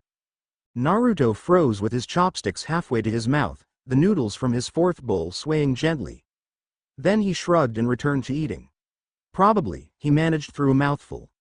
We'll have to try to get in contact with B before he messes anything up. I think he will be the least of our worries, Naruto, Gaara pressed, pushing his finished bowl away and turning slightly to look at his companion. I believe that all of us may have returned. We are spread across every nation, if you recall. Naruto shrugged again without pausing as he inhaled the remainder of his noodles. Have you told anyone? He asked, between setting down his chopsticks and picking up the bowl. Gaara shook his head. There is no one who I wish to tell, at present. Have you? With yet another roll of his shoulders, Naruto jerked his head toward the Hokage's tower. I'm gonna end up telling GG. Kakashi-sensei already suspects something's up, that's why he's following us. I had wondered, said Gaara, with a breath of sardonicism. Naruto scratched the back of his head, looking sheepish. I woke up in the middle of tree hopping, and he grabbed me as I fell. I reacted on instinct. He hasn't said anything to me, but I'm sure he's told GG. He nodded at the Hokage residence again, making clear who he meant by GG. Gaara grunted. Temari and Kankuro were simply staring between him and Naruto, open-mouthed, their first orders of ramen cooling in front of them. Rolling his eyes, Naruto made his voice eager and young-sounding. Are you guys gonna finish those? He indicated their food. Because I will. They both blinked and returned to eating. Naruto turned away to pout. What are you going to do about your predecessor? Naruto added quietly to Gaara. Gaara had become the Godem Kazekage after his father, the Yondaime, had been killed and impersonated by Orochimaru during these very Chunin exams. By the fact that Gaara was here and had indicated the plans for the invasion were still on schedule, the replacement would happen sometime within the next month. I do not believe the switch has yet occurred, Gaara replied, his voice only as low as ever, knowing that Temari and Kankuro were unlikely to try very hard to overhear him at this point in the past. The present? If everything proceeds as planned, I expect that allowing it to happen will be necessary. Naruto put down his bowl and placed a comforting hand on Gaara's shoulder. Temari and Kankuro both choked, but Gaara only shut his eyes momentarily. Your concern is appreciated, he whispered to Naruto. But we all must do what is necessary. A second chance does not mean that all cannot go wrong again. Naruto nodded firmly and got to his feet. I've got the bill today. Tuchi Oji-san, he told the proprietor, who nodded. I'll see you 3. In the exams, he added to the siblings, and strolled out of the ramen stand. We will need to make plans, Uzumaki, Gaara's voice carried out to him through the curtain. Sure, said Naruto. You know where to find me. As Naruto walked away, He heard Temari haltingly ask Gaara if he had somehow met Naruto before. He could almost see the invisible smirk on Gaara's face as he said that this was his first meeting with a brother by circumstance. Naruto sighed and placed both his hands behind his head, drawing his orange coat open so the red Uzumaki spiral showed clearly on his chest. Gaara had certainly given him plenty to think about. If the other Jinchuriki were indeed back, then he had a lot more work to do a lot sooner than he thought. There was no time now, but his month between the second and third stages of the exams was going to be busy as hell. This would mean stepping up his plans. He could no longer delay in working out his Hiraishin formula, bound to be different now than it had been before, because he would need the Hiraishin to reliably visit other countries during the month break, and still be back in Konoha in time for the exams. He wondered idly if Gaara would accompany him. Together they would make a more convincing argument if they were stopped along the line. Even though Suna and Konoha were allied, Nin rarely found friends between them. Or rather, that had been the case until Naruto and Gaara made it otherwise as brothers by circumstance. Naruto's smile stretched his eyes again. Less than a block away, Hyuga Hinata wondered what Naruto was pondering, and what had made him so happy. Whatever it was, she was glad of it. Naruto often plastered a grin on his face, especially when he was troubled, but it was often transparent to one who had watched him as much as she had. For once, she had not been reconnoitering him. She had simply been out in the district and noticed his face in the crowd, which, as ever, parted slightly around him. He did not seem to care, however. This smile was completely genuine, and it lifted her heart even as she felt butterflies in her stomach, and a lingering anxiety that she would certainly never cause him to smile like that. Oh, what if he was so happy because he had finally gotten a date with Sakura?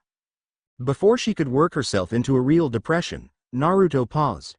Hinata was not as good at lip reading as many of her clan, but she had activated her Byakugan almost by instinct when she had noticed him, and she was something of an expert on Naruto. She saw him mouth to himself, "Why am I being followed by two people?" And she froze, panicking, wondering how he could possibly have detected her. Before she could carry the thought further, for instance, to wonder why there was anyone else following him, Naruto had slipped into a nearby alleyway and then vanished. How had he done that? Naruto had so much chakra that he seemed to glow like a beacon to her dojutsu. At times, she thought he might even have more chakra than their sensei, but she supposed the teachers must simply be too talented at hiding their strength for her poor potential to detect. She turned her head this way and that, despite it being unnecessary to do so with her Byakugan active, but she couldn't see Naruto's distinctive signature anywhere. "Hinata," said Naruto's voice. Hinata squeaked and whirled around to find that Naruto was adhering to the wall behind her, and had been crouching precisely in the Byakugan's secret blind spot. As she tried to calm down from wondering frantically how he could have possibly known she was watching him, it suddenly occurred to her instead that she was alone in an alley with her crush, who was looking at her curiously. She shut her eyes, deactivating her bloodline, and blood rushed into her cheeks. The world spun under her feet as it all became too much, and she fainted. Her last conscious recollection was of Naruto's voice saying, "Hina, oh, damn." 5 minutes later, Naruto was glaring at the gates of the Hyuga estate. He had knocked as well as he could, given that he was carrying the unconscious Hinata, and when a voice from within had inquired who he was, he had announced himself without thinking. The Hyuga within had, of course, promptly left without opening the door when he heard that Uzumaki Naruto was knocking, merely calling back that he had better not prank the compound. It appeared the fool had not even bothered to use his Byakugan to see past the door, because he hadn't made any mention of Naruto holding his heiress. Scowling, Naruto weighed his options. If he knocked again, they were likely to get angry. Seeing him with the unconscious Hinata, they were likely to jump to the worst conclusions. Naruto was not about to take a beating for no reason, but fighting Hinata's family would not endear him to anybody. He could sneak in, he had no doubt, but being caught inside the Hyuga compound with the unconscious heiress in his arms somehow struck him as an even worse prospect. He couldn't take her back to his own place for one thing. She would probably faint straight away again if she woke up in his bed, and he certainly wasn't about to just leave her here on the street. "Excuse me." Naruto's frustrated musings were interrupted by a cold, clipped voice, and he turned to see Hinata's father, the clan head Hyuga Hiashi, sweeping toward him. "May I ask what you are doing outside my compound, holding my daughter?" His tone made it abundantly clear that the question was an order. Naruto inclined his head as respectfully as he could with the girl in his arms. His jacket spread around his ankles, and he saw Hiashi's eyes dart toward the black flames on the hem. "My apologies, Hiashi dono," Naruto said smoothly, drawing the Hyuga head's eyes back to his face. He was pleased that he could actually read the surprise in the older man's expression. The Hyuga were masters of concealing their thoughts, but the combination of addressing him by his given name and an honorific suitable for one clan head to another, coming from who he obviously saw as a street ruffian, had given him pause. Naruto smirked internally. Seeing people's reaction to his political interactions had always been amusing when he was Hokage, for the brief period before open war, and returning to the past promised to extend that entertainment. I was in the market and felt myself being observed. It made me nervous, but when I found it was my classmate I relaxed. He shifted the girl slightly in his arms. Evidently I startled her, however. Hiashi was looking at him a little suspiciously, and he was plainly watching for any tick or sign that Naruto was lying. But overall Naruto was a little surprised by the Hyuga head's attitude toward him. He would have expected far more hostility. Even if it was cold, the man had been adamantly against his assuming the Hokage's seat in the future, and had remained a prominent devil's advocate during the war, even when he actually agreed with Naruto's decisions. "I know that I can leave her safely in your hands, Hiashi dono," Naruto added, as the silence stretched. He extended his arms slightly so that Hiashi could retrieve his daughter, and the motion seemed to decide Hiashi on a course of action. "Please, bring her inside, Uzumaki-san." He strode past Naruto and opened the door with a flash of chakra. A quick glance at the inside as he passed revealed a number of seal tags attached to the inside. He couldn't read all of them so quickly, but it appeared that a given one would react if someone knocked, another if the door was opened without chakra identification or with the wrong signature, and yet another the one currently glowing if a correct signature was used. Presumably the latter prevented some minor sort of alarm from being sounded, which an unauthorized access would set off. Naruto considered all this as he followed the Hyuga head down 2 hallways, ignoring the dirty looks he received from Hyuga main family and branch family members alike. Really, their whole clan divide was ridiculous, because all of them seemed to have that same general hauteur. Except Hinata, of course. She had always been sweet to him, in the other future, and he had an inkling that she might have been sweet on him, but had never had much time to devote to things like dating. Still, Hinata had been one of his precious people in the future, and he would take care of her now. His thoughts were cut off again. He seemed to be losing himself in thought more and more often lately by Hiashi sliding open a door on their right, and directing Naruto inside. He entered as instructed, and promptly blushed when he realized he had walked into Hinata's bedroom. Precious person or not, this wasn't quite proper. Even Ero Sennin would have objected. Naruto cut off that train of thought ruthlessly. His second teacher was still one of his sore points, and he knew it, but he couldn't afford to start crying in front of Hiashi. Instead, he laid Hinata gently on her bed and immediately backed out of the room again. He then asked politely, "Was there something else you needed, Hiashi dono?" Hiashi said nothing, but slid the door closed again and turned away in a manner that indicated Naruto was to follow him. Naruto gave a tiny sigh, but did so. The clan head led him to a small sitting room, then knelt Caesar on a mat and gestured for Naruto to sit opposite him. Hiashi clicked his fingers, and a panel on the side wall slid back, admitting a branch family member laden with a tea service and short bottle of sake. Naruto said nothing as he was served the tea, recognizing what his host was doing, though not why. This was how he had been greeted by the more formal of his allies in the other future. Often by the heads of the Aburame or Akamichi Konoha's other 2 noble clans once the Uchiha fell, or by the daimyo or visiting dignitaries. He had never, however, received or even expected such from Hyuga Hiashi. When Hiashi, too, had been served, Naruto inclined his head respectfully and raised the teacup to his lips, holding it gingerly with both hands and waiting for his host to drink first. This was both good manners and good sense. They had been served from the same vessel, so if Hiashi drank, the tea was unlikely to be poisoned. Not that the Hyuga had any particular reason to poison him, or that poisoning the tea was the only way to accomplish it if they did wish to. Naruto mentally shook himself. He was being overly paranoid. He was in the past, in a world not yet at war. He had done nothing to merit assassination yet, and nobody except the Hokage, Jiraiya, and Kakashi even knew who he really was. In any case, poison was dishonorable, and would be out of character for the Hyuga, who thought their nobility unimpeachable. He drank his tea slowly, savoring it a finer quality than he would be able to enjoy for some time again until both their cups were dry, and still neither of them had said a word. As the tea service was cleared away and the sake bottle left with 2 dishes, Hiashi at last met Naruto's eye instead of gazing impassively into the middle distance. The branch member left, bowing, and slid the door shut behind him. When Hiashi didn't move, Naruto made to serve the sake, against tradition. This seemed to jar his host from a reverie, and his hand shot out to gracefully take up the bottle first. He served Naruto first, then himself, and set the bottle back between them. "It would seem I have underestimated you, Uzumaki-san," said Hiashi at last. Naruto tilted his head, unashamed to show his confusion. "I'm afraid I don't quite understand, Hiashi Dono."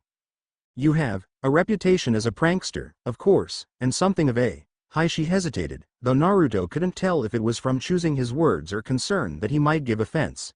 "An heir. Do well," he finished. Naruto blinked.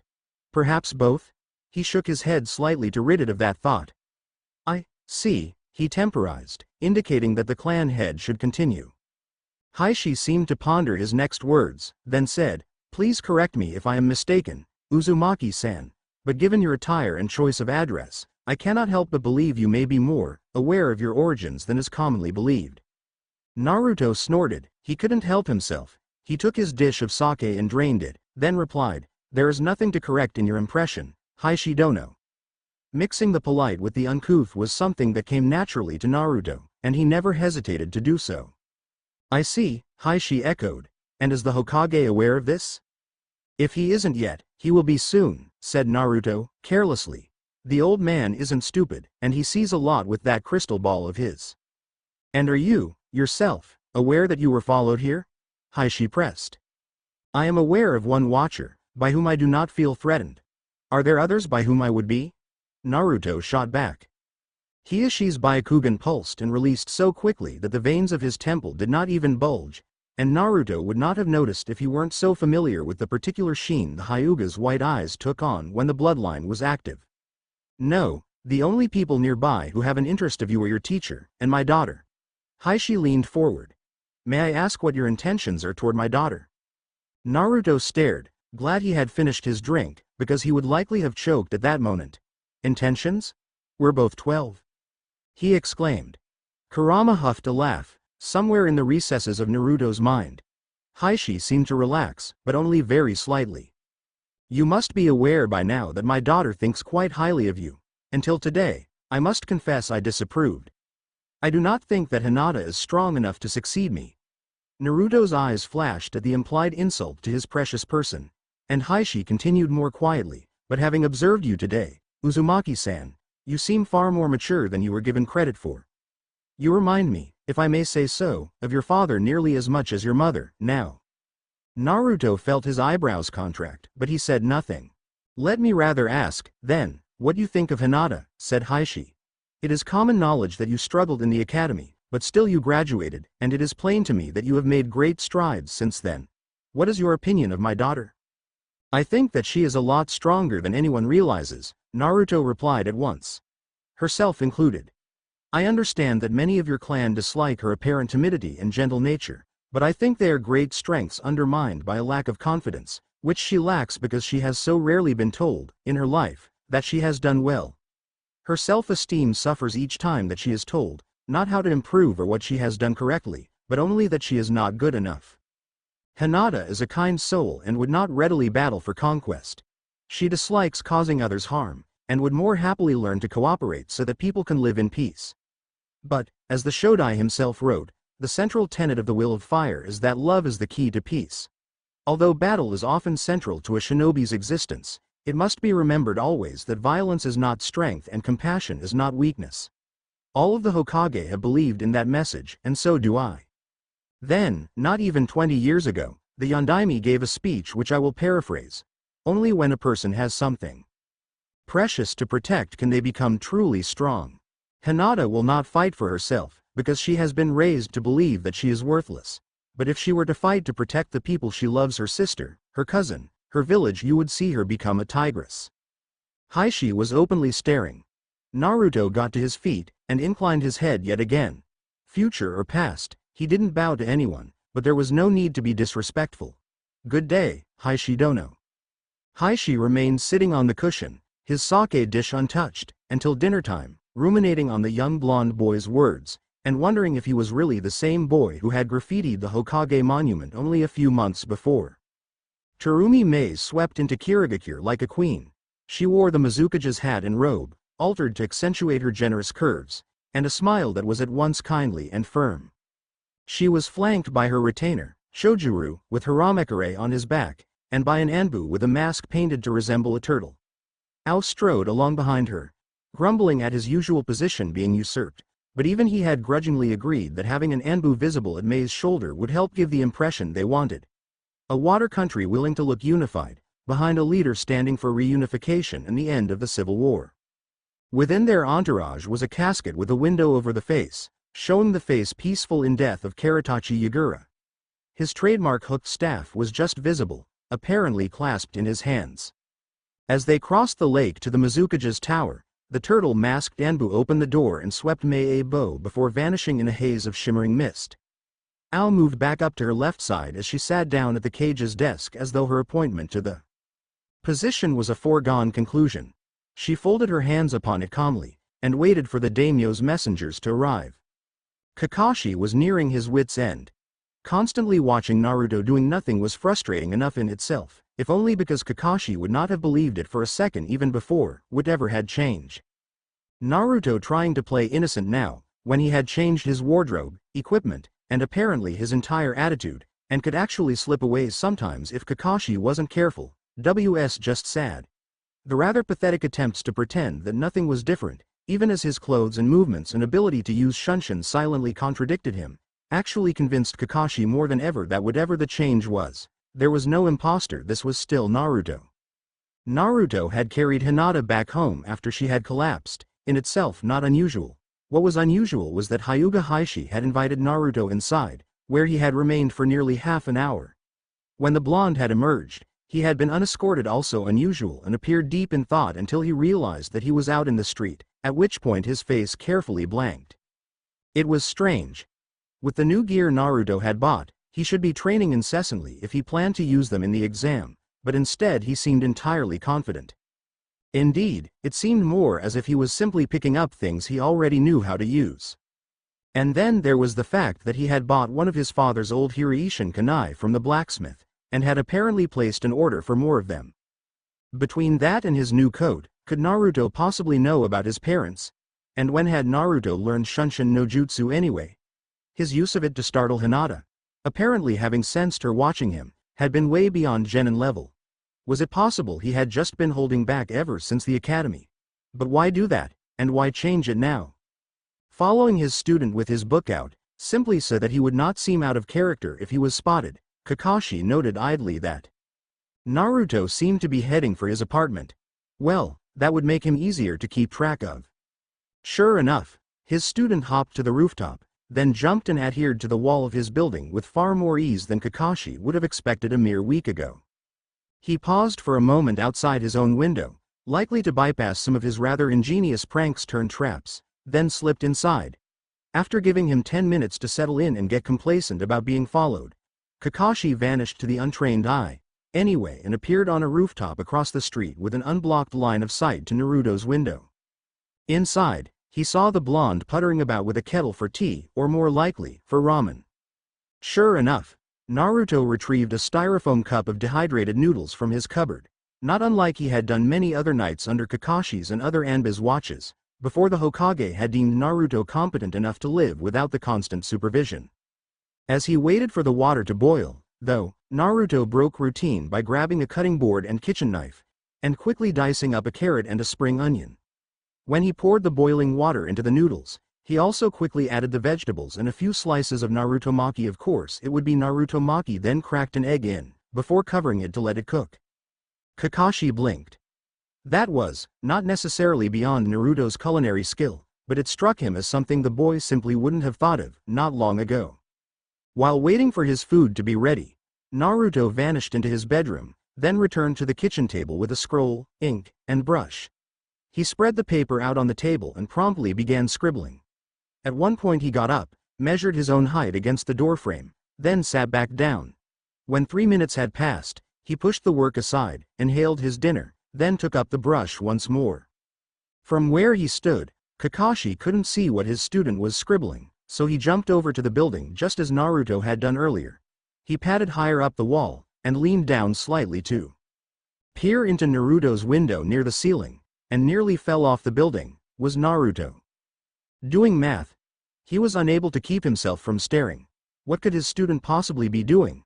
Was this linked to his odd behavior somehow?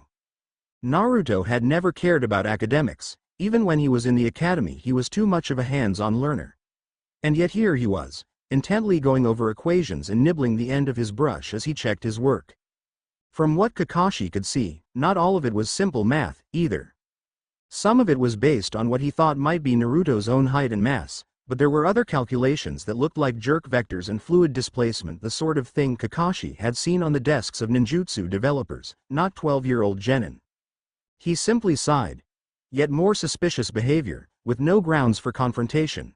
The only thing truly particularly suspect about Naruto at all was the piece of evidence Kakashi had picked from Naruto's jacket when the boy had hugged him the first day he began acting strangely.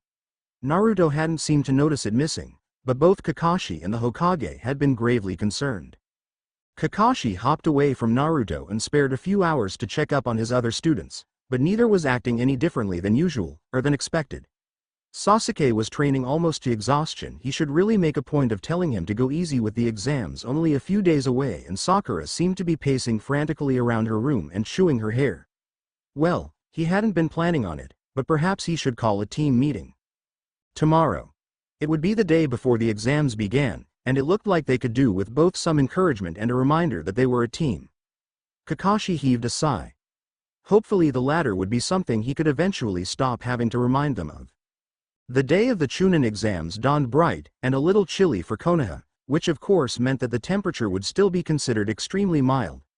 Civilians might wear a thin jacket, but nin were unlikely to even notice the slightly larger amount of chakra they would need to regulate in order to keep comfortable.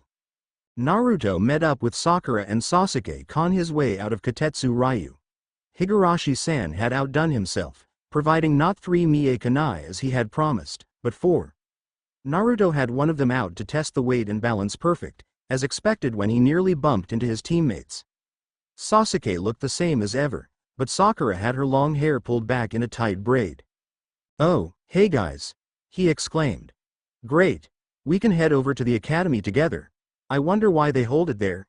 He had a good idea, of course, but he was getting better at pretending around his teammates. "I guess probably there isn't anywhere else to administer a written test to so many people." He answered his own question before the others could. "Written test?" Sasuke repeated, skeptically. "Well, why else would they tell us to go there instead of the stadium?" Naruto demanded. Sakura glanced at Sasuke, but said quietly, "He has a point." Sasuke's lips twisted, but he gave a reluctant nod. His eyes found the knife sitting easily in Naruto's grip. "What's that, loser?" "Mie Kanai," Naruto answered, as though he had taken the insult as an endearment. Actually, he reached into his coat and produced another one, subtly squeezing them and imprinting his seal on the handle of each. "I got one for each of you, as a celebration for entering the Chunin exams. They're really good kanai." He extended the knife's ring first, and each of his teammates took them slowly. Once his hands were empty, he stuffed one in his pocket and scratched the back of his head with the other. "I figure you can use. I'm in a pinch and today's a good day for it, but you might just want to keep him as a memento. Just make sure you pick him back up if you have to throw him. They were expensive." Both of his teammates were staring at the knives, wondering why in the world Naruto would have bought something like this. With the pay they had received from their A-rank mission, it wasn't as if he didn't have the money, but it just seemed strange, somehow. "I wanted to get one for each of us," Naruto continued, apparently oblivious to their confusion, but slowly putting them more at ease with each word. "As a sort of Team 7 thing. But I could only afford 2. A harmless lie. With any luck, he wouldn't face anything today he couldn't handle without resorting to Hiashi. Once he used Hiashi, the game would be up unless there were no witnesses whatsoever. He would never be able to talk his way out of being able to perform the Yondaime's signature, legendary, lost space-time ninjutsu. It had taken him almost 18 months to recreate it in the other future, and that was with his father's old notes to work from. Now, hell, he would probably have to make the announcement of his parentage prematurely. Though, he still thought it was only a matter of time before Sandaime Gigi called him in for a chat, and he knew he wouldn't lie to Gigi. Even so, Naruto had spent most of yesterday tagging important places around town, like his own apartment, the Uchiha compound, Ichiraku's, his father's head on the monument, and even the window outside Gigi's office. He had even managed to place one inside the office, albeit above the drop ceiling. As long as he was focusing when he went, he should be able to appear in the office itself instead of inside the ceiling. Hopefully. There hadn't exactly been time to test that one. Then he'd had to scamper to arrive at the team meeting, only slightly less late than Kakashi, before heading home to find Gaara waiting for him. Anyway, where are we supposed to go? He prompted as they reached the academy. 3rd floor, wasn't it? Wait, don't the front stairs only go to the 2nd floor? Sakura nodded. If we go to the staircase down the hall by Iruka-sensei's classroom, we can go straight up, she said hesitantly. Naruto led the way there instantly. Sasuke, who had been about to turn toward the front staircase, slouched after him instead without a word. Sakura followed, smiling faintly. Kakashi-sensei was waiting by the door on the 3rd floor. Oh. Good, he said, snapping his book shut. I'm glad you all made it. Especially you, Sakura. I guess our team meeting did some good. They all thought back to the previous day, and shuddered. None of them acknowledged it. Kakashi's eye crinkled in a smile. I was a little concerned that you might not all show. Genin must enter the Chunin exams in a team of 3, after all, but it wouldn't be fair to pressure one's teammates into participating, especially during a rookie attempt. Are our other classmates here too, then, Kakashi-sensei? Naruto probed. You'll just have to see once you're inside. Kakashi's eyes smiled again, twinkling at him. He vanished in a plume of smoke. Naruto scowled. If he's good enough at Shunshin to use it in a closed hallway like this, why does he drop a smoke bomb every time? He complained, waving at the cloud. Huh, I guess you really do have Sharingan no Kakashi for a teacher, said a new voice. Team 7 looked around and saw 3 more people standing in front of the staircase. Tenten-chan. Naruto exclaimed, mostly for the others' benefit, but also to cover up the lurch in his stomach at seeing Lee and Neji again. He had to remind himself forcibly that Neji would be stuck back in his endless whining phase, which he thought was brooding. Hopefully he could get through that without hospitalizing his cousin again. The exams are not yet due to start, exclaimed Lee, without introducing himself. Before we must compete within, I would challenge you, Uchiha Sasuke. Sasuke looked at him incredulously, taking in his green jumpsuit, round eyes, and the prominent eyebrows that Naruto had acknowledged in his nickname, bushy brows. He had forgotten that Lee had challenged Sasuke, but hopefully they would be able to get inside without either boy showing off. Sakura seemed to dither on the spot. Oh, you shouldn't, you'll get in trouble. Oi, oi, Naruto barked, as Lee started to get into his Guken opening stance. We're here to get promoted, aren't we? We're literally standing outside the exam room. You don't think we'll get marked down for an unauthorized fight? Oh, come on, said Tenten. I wouldn't mind a good scrap either. Her eyes slid to the hilt of the blade on Naruto's left thigh. Maybe you can prove to me that you can actually use that stuff you bought from Odo-san. Naruto rolled his eyes. Look, you know 2/3 of the exam is about combat anyway, right? Both field combat and tourney combat. We'll all get our chance to fight. You guys need to chill. He smiled at Team Guy to make the dismissal less rude, but resolutely turned his back and pushed past his teammates to the door of the classroom. Sasuke and Sakura followed him, unsure what else they could do given that Naruto of all people had just backed down when directly challenged for a good reason. It had to be admitted, but it was still unusual. The room was about half full. Naruto supposed that a bunch of people must be caught up in the genjutsu downstairs. Rather than take a seat, Naruto looked around, then moved toward the side wall where Team 8 and Team 10 were standing awkwardly. Naruto placed himself carefully, so that Sasuke and Sakura would pass him, leaving him as the only one with his back to a room full of hostiles. This might have been intimidating had he actually been 12. As it was, the pathetic amounts of killing intent being directed at them were downright laughable. Even Sakura and Sasuke seemed barely affected, compared to the other rookies, though that might have been because of meeting Zabuza in the Land of Waves. Say what you wanted about Zabuza. The man had damn near weaponized his killing intent. It was a wonder they hadn't all stabbed themselves, faced with that as fresh genin. Hey guys, Naruto said, conversationally to the other teams. He bumped fists with Kiba and Choji, and nodded to Shino and Shikamaru. Hinata stopped blushing at the hostile attention being focused on them, and started blushing at having met Naruto's gaze, poking her fingertips together. Her mouth, though, gave a tiny smile. Ino, who Naruto had not seen since his return, cocked an eyebrow at him. She said, loudly. She was plainly trying to cover her own discomfort with the sort of false bravado Naruto himself had been known for at this age. Forehead girl is right, that jacket does suit you, Naruto. Naruto grinned, a little surprised, but pleased he didn't cut too bad a figure with a jacket that was technically too big for him. Seals could do a lot, but there was no mistaking that Naruto still had some growing to do, and fortunately the coat would now grow with him. Hopefully with a better diet from here on, Naruto would actually get a little taller than he had been in the other future. Team Guy joined them against the wall, and Naruto started making introductions, offering no explanation for why he knew Lee and Neji. As he rounded them off, he heard an unwelcome voice. You rookies should really keep it down. Everybody's on edge, you shouldn't draw attention to yourselves. Naruto stiffened imperceptibly, and his hands curled into fists within the sleeves of his coat. Can you hear someone talking? He growled pointedly to Sasuke, trying not to grind his teeth. Kurama was snarling in the back of Naruto's mind, and Naruto had to work hard to keep the Kyuubi's chakra fully contained. His teammates both looked mildly surprised at his show of open dislike, when Naruto was usually gregarious to the point of irrationality. Shino, Shikamaru, Neji, and Hinata all seemed to pick up on this too, and the dozen of them drew slightly closer together. No one seemed willing to engage Kabuto in conversation, answering his prodding questions only with clipped replies, and eventually he seemed to give up and move away. Naruto, honestly surprised at how quickly and how well the 12 of them had begun reading each other, was saved from having to explain himself by the arrival of the bear-like Proctor, Morino Ibiki, head of Konoha's torture and interrogation department. Shut up and find your seats, he roared unnecessarily. His intimidating presence in his leather overcoat had caused most of the room to fall silent.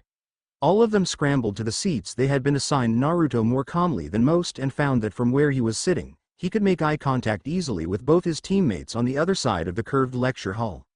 He gave them both a thumbs up, then returned his attention to Ibiki. The lecture and test were exactly as he remembered them, and glancing down the list of questions, he saw that he could easily answer some of them himself without even having to cheat. He felt eyes on him, and looked up again to catch Sakura looking at him worriedly. He gave her a roguish grin and then immediately began scribbling an answer to the easiest question. He sensed, rather than saw, the relief in her posture from across the room. Hopefully he wouldn't have to worry about her potentially giving up to save him, as she had nearly done last time. Naruto's jaw had nearly hit the ground when he had learned that in the other future, hurled at him as an insult, but which he recognized for the gesture of worry and affection that it had been at the time. 6 questions later, Naruto had over half the exam time left and was extraordinarily bored. He supposed he could use the time to finish answering the questions, but he and Gaara had thought it might be more worthwhile to try to get some other teams eliminated. That would be easier to do during the second exam, but if he could knock some teams out now, there would be less work to do later. He stretched in his seat, looking around very obviously so he couldn't be accused of cheating by the proctors, and caught Gaara's eye, off to his right. He jerked his eyes to the left and right, and Gaara smirked, though likely nobody else would have seen the minuscule movement of his face. Eyes forward or it's a mark for you, 23. Naruto blinked before realizing that meant him. Was that the same number he had been the first time? He didn't recall. Hadn't he been sitting beside Hinata last time? He shrugged, turning back to his seat. For Gaara, his sand would likely allow him to sabotage people easily. Naruto would have to be much less subtle. He sighed silently. At least it was in character. Oi! He shouted suddenly, hunching forward to cover his paper. Keep your eyes on your own paper. Dadbeo. He glared at the bewildered Chunin hopeful sitting next to him, light flashing off his Kusagakure headband. That's 3 strikes, 22, Ibiki barked. 56 and 71. You can join your teammate outside. The entire hidden grass team left, including, as according to Naruto's plan, the pale-faced girl who had been replaced by Orochimaru last time. He didn't know when that switch had taken place, and didn't really expect that to completely stop Orochimaru's plans if they were the same, but he felt some petty satisfaction nevertheless. Kurama snorted inside his head, but didn't comment. Naruto didn't manage to get anyone else kicked out, though he did consider it a victory that he forced Ibiki to demerit, one of the actual Chunin Confederates planted in the room, who the actual Chunin candidates were supposed to cheat from. Gaara seemed to be faring much better, as far more teams were dismissed than last time even before the final question. When time was up, and Ibiki began outlining the impossible task of the final question, Naruto carefully caught Sakura's eye again, and winked. She gave a weak sort of smile back, but nodded. Sasuke, behind her, gave a smirk which, though tiny, was infinitely more noticeable than Gaara's. Finally, Ibiki dropped the bomb that anyone who attempted the final question and failed would be forever barred from promotion. At this point in the other future, Naruto had leapt to his feet and started shouting that Ibiki had no right to make such a rule, and that even if he did so, that Naruto would be the first genin to become Hokage. In the end, the joke was on Ibiki, because Naruto's eventual battlefield promotion had been straight to Kage. Still, Naruto had no desire to be shackled to his old rank again. Being promoted to Chunin was about demonstrating tactical fitness and ability to lead, things for which Naruto knew full well that he was overqualified. The room emptied steadily, but Naruto merely put his feet up on his desk and smiled insolently at Ibiki. Most of the retreating Chunin hopefuls didn't seem to notice his ease, but it looked like Team Kurenai, Team Asuma, and Team Guy all did. By a flurry of glances between them which Naruto didn't think he was expected to notice. He smirked, his gaze still fixed on Ibiki's face. The T&I head seemed to be torn between amusement and exasperation that his attitude was keeping all the other rookies in their seats. Still, because the older candidates were still dropping like flies, Ibiki said nothing. Finally, the last few quitters trickled out, and after a moment's stillness, Ibiki declared that the rest of them had passed. His mouth twitched as he glanced toward Naruto, but then became stony and serious. He gave his lecture about information being more valuable than lives, and conviction being essential for Chunin, before he was interrupted right on schedule by a window shattering to reveal a poster proclaiming the arrival of the second proctor, in all her tan miniskirted and overcoated glory, Mitarashi Anko. Naruto's stomach clenched at the sight of Anko. He had grown close to the purple-haired Tokubetsu Jonin in the other future, sensing a kindred spirit. His desire to remove her cursed seal of heaven was half the reason he had worked so hard to become proficient with Fuinjutsu. At first it was so he could later remove the seal from Sasuke, but eventually it was for her own sake. Anko met his eye as Ibiki had, and he gave her his best foxy grin. She smirked back in her characteristic semi-insane manner, and cried for them to meet her in 20 minutes outside the Forest of Death. As with Ibiki's test, Anko's description of the second phase of the exams was pretty much as he remembered it. Only 9 teams had passed. Team Kakashi, Team Kurenai, Team Asuma, Team Guy, Gaara's team, Kabuto's team, a team from Grass, a team from Sound, and a team from Rain. Naruto was just pondering what, besides the number of teams competing, seemed different from last time, when his instincts screamed and he realized a kunai was flying toward him. Just before it reached him, his hand shot out and caught it, and he instinctively flung it back in the direction it had come from. Then his mind caught up with his hands and he realized that Anko had flung the knife, and that she was now nursing a thin cut on her cheek where she had narrowly dodged his return throw. She was biting her lip, looking equal parts impressed and infuriated, and Naruto quickly signed in Konoha Hantok sorry. Will buy you dango if you don't kill me. Anko's eyebrows rose almost to her hairline, but she twisted one hand in a Hantok sign that indicated the sealing of a promise. Then she took her hand from her bloodied cheek, licked her fingertips, and spoke normally. Now that we're all paying attention, she said pointedly, I have to ask you all to sign these release forms. She drew out a storage scroll, stating that you indemnify Konoha in the event of your death from here on out. Once they had all signed the consent forms, she handed each team one of 2 scrolls, marked Earth or Heaven, and explained that they would be considered passing if they arrived at the tower in the middle of the arena with their full team intact and at least one of each scroll. Thus, only a maximum of 4 teams could possibly proceed to the final round, and there would be one more scroll of one type than the other. Since there were so few of them, Anko allowed them to pick their own entry gates as long as there were at least 2 empty gates between them and another team. Naruto immediately requested the westernmost gate, which got a curt nod from Sasuke. Naruto caught Gaara's eye, and the other Jinchuriki quietly claimed the easternmost gate. This was part of their plan as well. They would both close in on the tower as quickly as possible, and eliminate as many other teams as they could.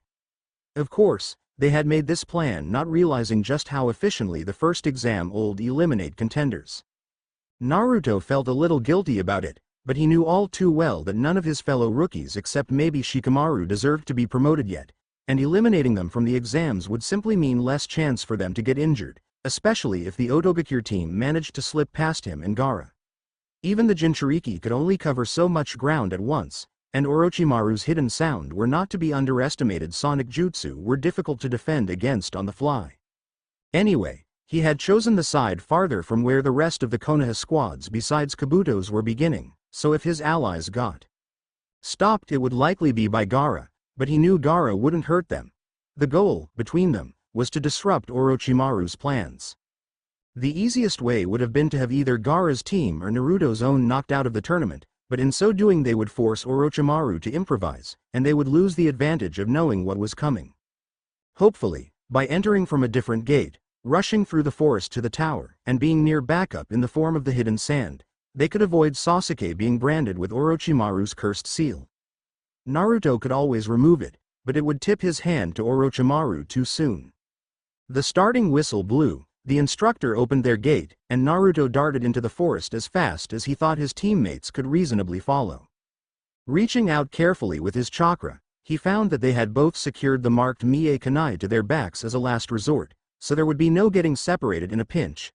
He had also slipped one to Gaara as they left the first exam room, meaning that he had 2 left, including his father's prototype, but since he had told his teammates for expedience that he didn't have any more, it would be best if he could stick to his other weapons. "Where are we going, Naruto?" Sakura puffed from behind him, and he forced himself to slow down a little more.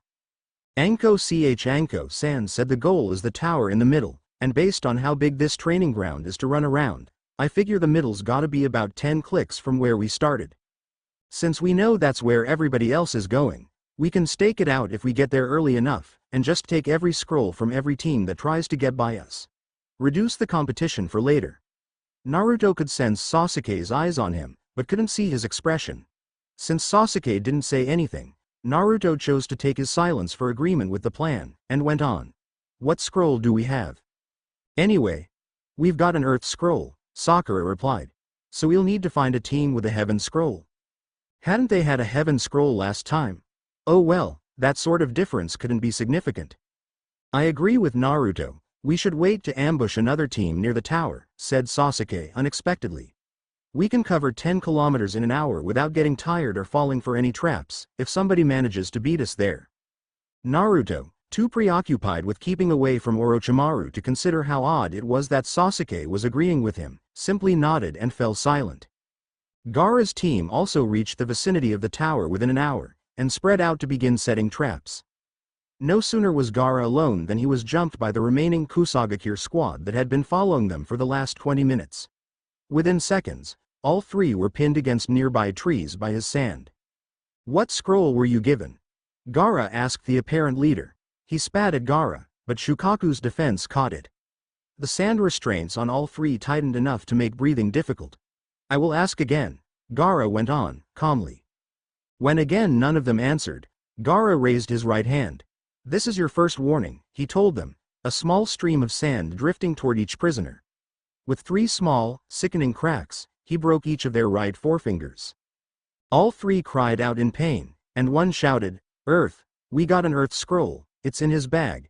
She rolled her eyes at their third companion, who paled dramatically when Gaara turned to face him. Gaara merely directed his sand into the bag, retrieved the scroll, and then caused his sand to cocoon over the prisoners entirely.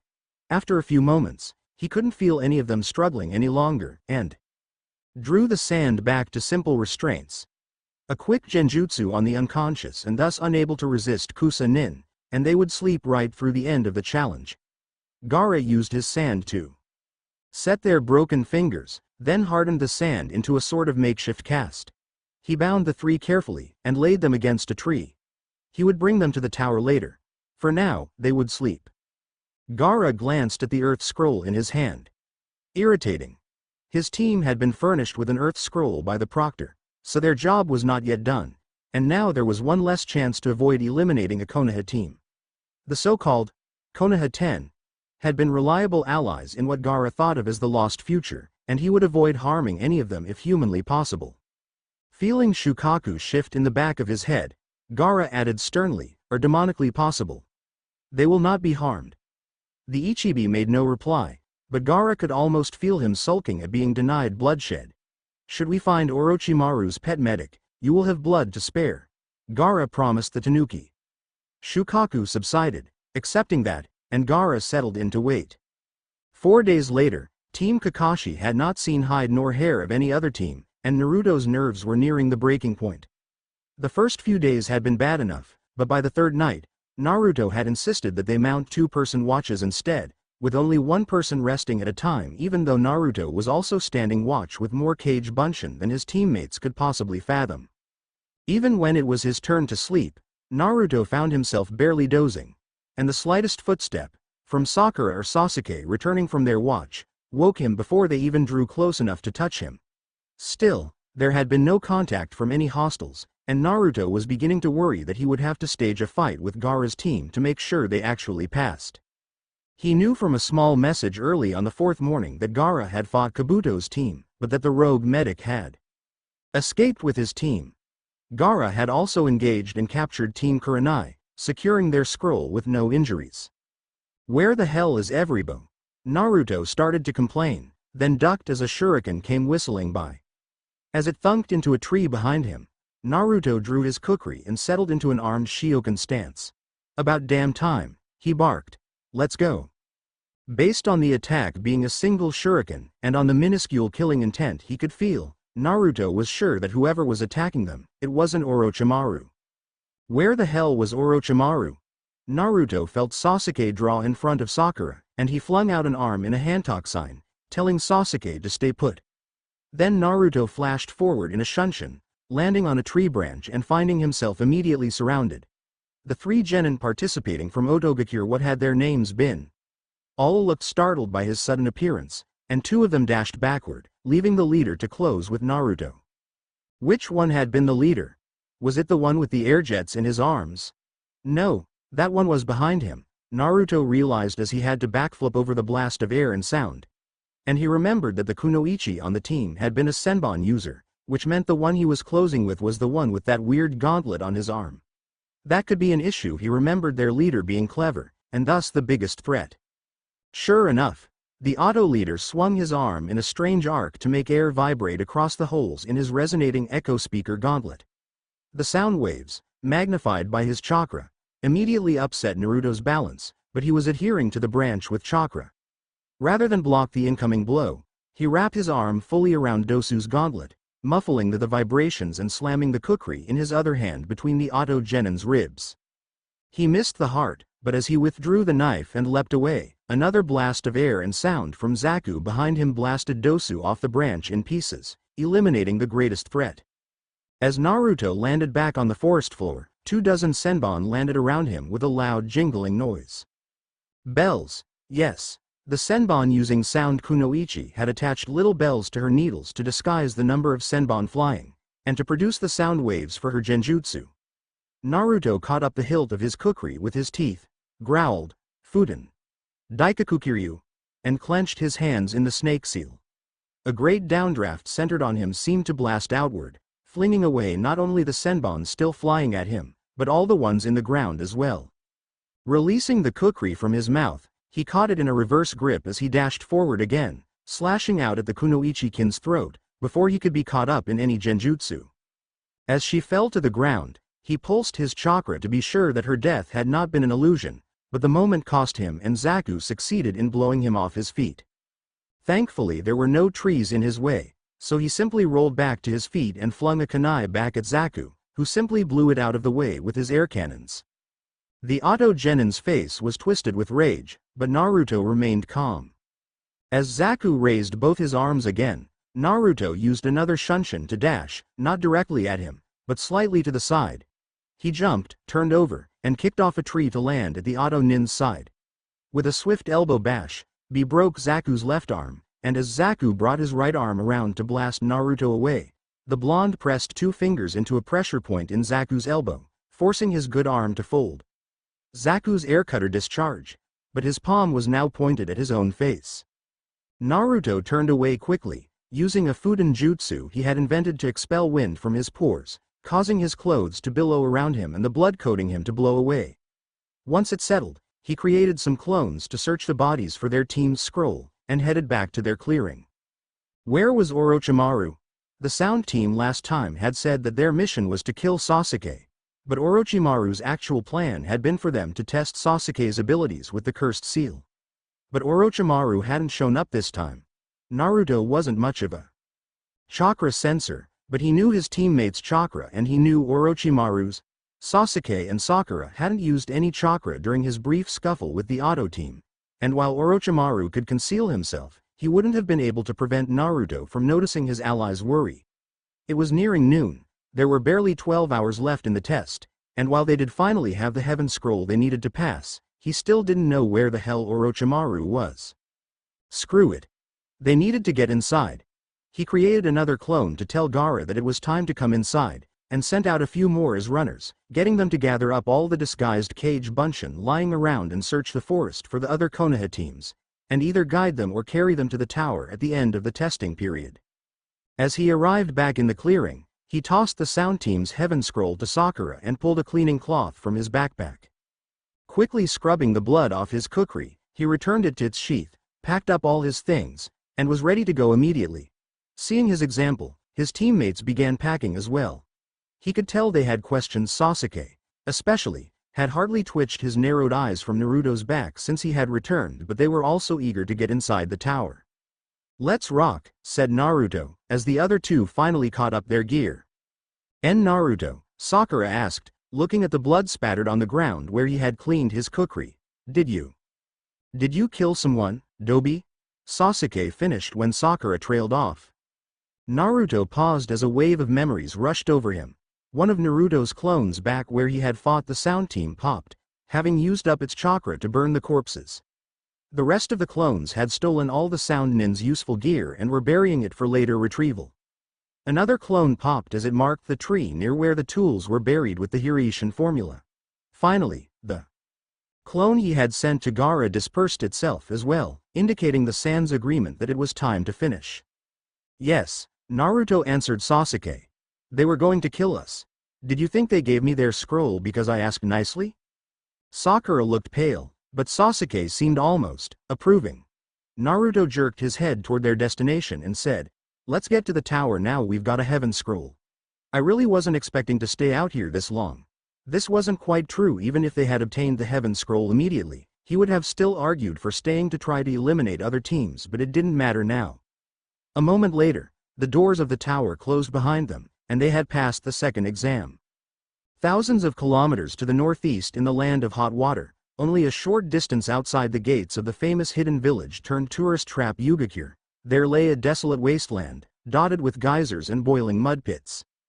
In a small cave concealed by a stand of petrified trees, Utakata of Kirigakure stared out through the billowing vapor as though not really seeing it at all. His fingers tapped restlessly against his bubble pipe, and sweat beaded on his bare chest due to his loose, open kimono. Suddenly, he jerked his head up, his pipe rising toward his lips, as he heard what sounded like pounding footsteps and an odd, wettish whistling. Before Utakata could make any other move, though, an enormous red shape coalesced out of the fog. With a piercing whistle, the figure dug in his gigantic heels and skidded lurchingly to a stop, a few dozen meters past where Utakata stood.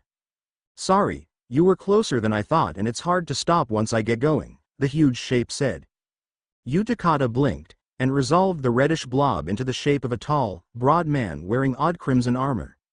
There was a pipe coming from his back which was emitting steam at regular intervals. He might have been an automaton if not for the very human eyes blinking out from under his low hat. "Who are you?" he asked suspiciously. "How did you find me?" "I do a lot of thinking," And I finally realized that this would be a good place to hide, the giant rumbled. So I came here to look for you. If you weren't here, I might pick up a trail, and if not, I could still enjoy some lovely steam. He exhaled, and steam seemed to curl up from under his hat. But when I was near enough, I sensed the extra presence, Roku-san. 6. The man had called him 6. He knew, somehow. Utakata peered at the man, narrowing his golden eyes. Under the red straw hat was an Iwagakure Hite Ite. The steam the man was emitting appeared to be chakra-based, similar to Terumi Mei's steam-based Futon Keke Genkai, but as far as Utakata knew, that bloodline had never left water country, much less spread as far as Earth long enough ago for this huge man to grow. That left only one other option, and the more likely one, since the man had referred to him by the number of tails on his biju. Does that make you go San, then? Utakata shot back. The giant bowed his head in affirmation. I am Han, and I bear Kakuo of the 5 tails. Utakata followed his lead, mind whirling. I am Utakata, and I bear Saiken of the 6 tails. Han drew a few steps closer, his armor creaking. Then, perhaps, we can work to each other's benefit, he said. I was alone the last time I was found, and suffered for it. Utakata knew the Gobi had been captured before him. In the hazy memories he had been unable to shake off. But if this man was referring to those memories, perhaps they were real. The enemy travels in pairs, do they not? He asked, as confirmation. Han nodded. Then I agree, we can be of great help to each other. He extended a hand, which the large man took ponderously, and shook. A.N. Couple of things to note. First off, damn, this was a long chapter. Second, if you're wondering what the hell Hiashi's deal is, so am I, because that was not planned, and it tacked on an extra 2,000 plus words. These characters are running away with my story, I swear, I get no respect at all. I think this level of violence can still be called canon typical, and I don't think I've gone overboard, but if you think I've been too graphic, let me know so I can add a warning. Feel free to let me know also if you think Naruto is too strong, but bear in mind that the enemies he's fighting are genin, while he is, in discipline and chakra level at least, a Kage. How do you think canon Naruto would have done at this age if he had to fight the third, or his father? He would have been slaughtered. Lastly, a correspondent pointed out that it is possible that the term, Peggy Sue, is not as universally understood as I had thought, so I'm willing to use the label, time travel. For those unfamiliar, however, a snippet from TV tropes.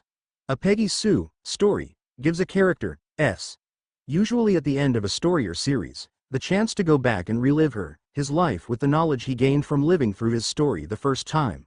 It has nothing to do with a Mary Sue, which in Naruto usually means a cartoonishly overpowered OC, or a non-OC simply written OOC. Are the Jinchuriki in this story going to be strong? Yes. But they're Jinchuriki. They're already canonically strong.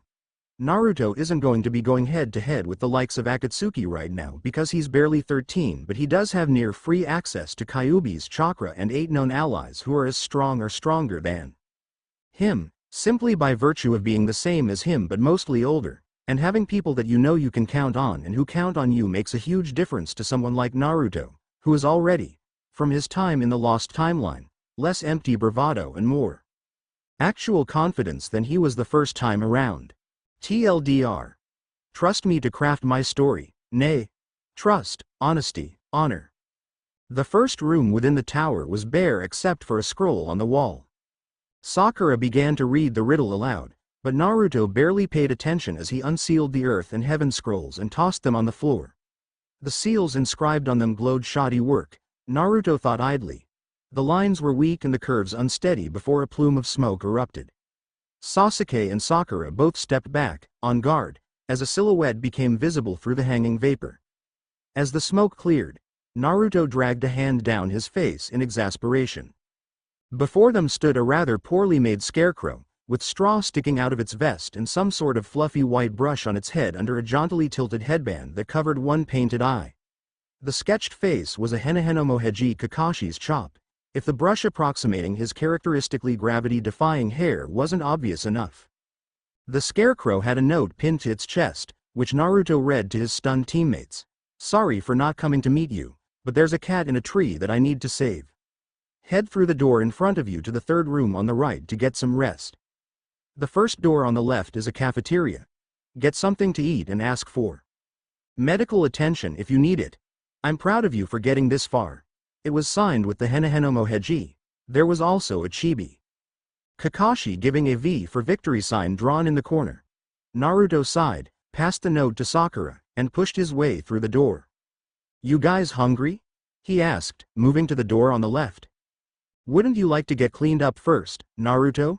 Sakura mumbled, and Naruto paused with his hand on the doorknob. He glanced down at his blood-splattered clothes.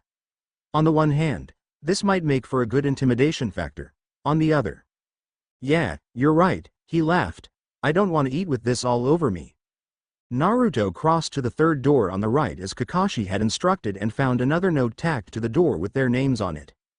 Inside was what looked like a small hotel suite, with 3 beds and an attached shower. I'll go first then, shall I? He added, still chortling, as he moved toward the bathroom. Just as he made to pull his shirt over his head, Sasuke suddenly tackled him, pinning the blonde against the floor, using his legs to keep Naruto's hands away from any weapons, and holding a kunai of his own to Naruto's throat. You know, as good-looking as you supposedly are, Sasuke, I don't swing that way, Naruto snarked, not remotely threatened. Didn't. No you did, though. Sakura and Ino will be heartbroken.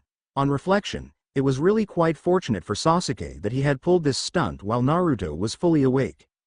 A drowsy or groggy Naruto probably would have killed him rather than quipped at him.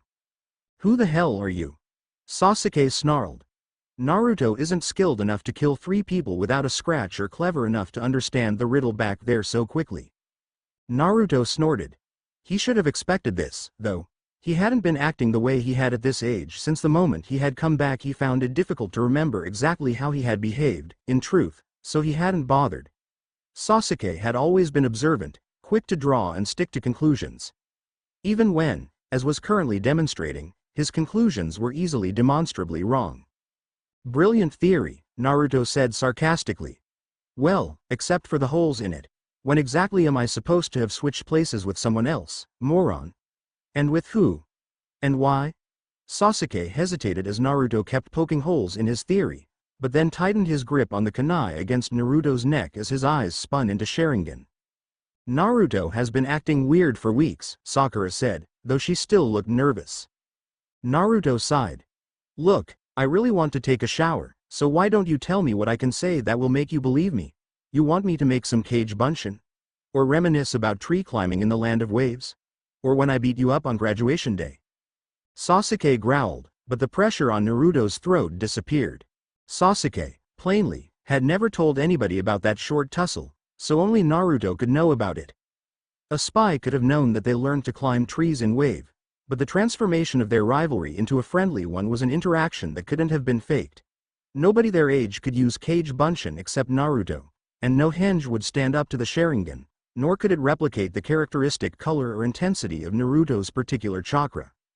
The last straw was when Naruto looked him right in the eye and asked, "Why exactly are you upset that I'm finally improving?" Sasuke grunted, but got up, still a thin hammer. Naruto grinned, pushing himself upright, but then froze as a clone popped somewhere and he got a rush of memories. Then another. His smile became a grimace, and he dashed back past his teammates and across into the cafeteria. Medic. He barked in what would eventually be his cage voice. 2 injured squads incoming. Team Kurenai, eating glumly, and the 2 Chunin chaperones in the cafeteria all jumped to attention, startled. When he saw it was only Naruto, the nearer Chunin looked prepared to start shouting back, but hesitated at the sound of tramping footsteps. A moment later, a dozen more Narutos hurried down the hallway, carrying between them the unconscious members of Team Guy and Team Asuma as gingerly as they could. Both Chunin sputtered, and Naruto turned on his heel, storming away. Medic. Naruto roared down the empty hallway, and the last door visible on the right before the curve of the tower hid the rest of the hallway from view creaked open.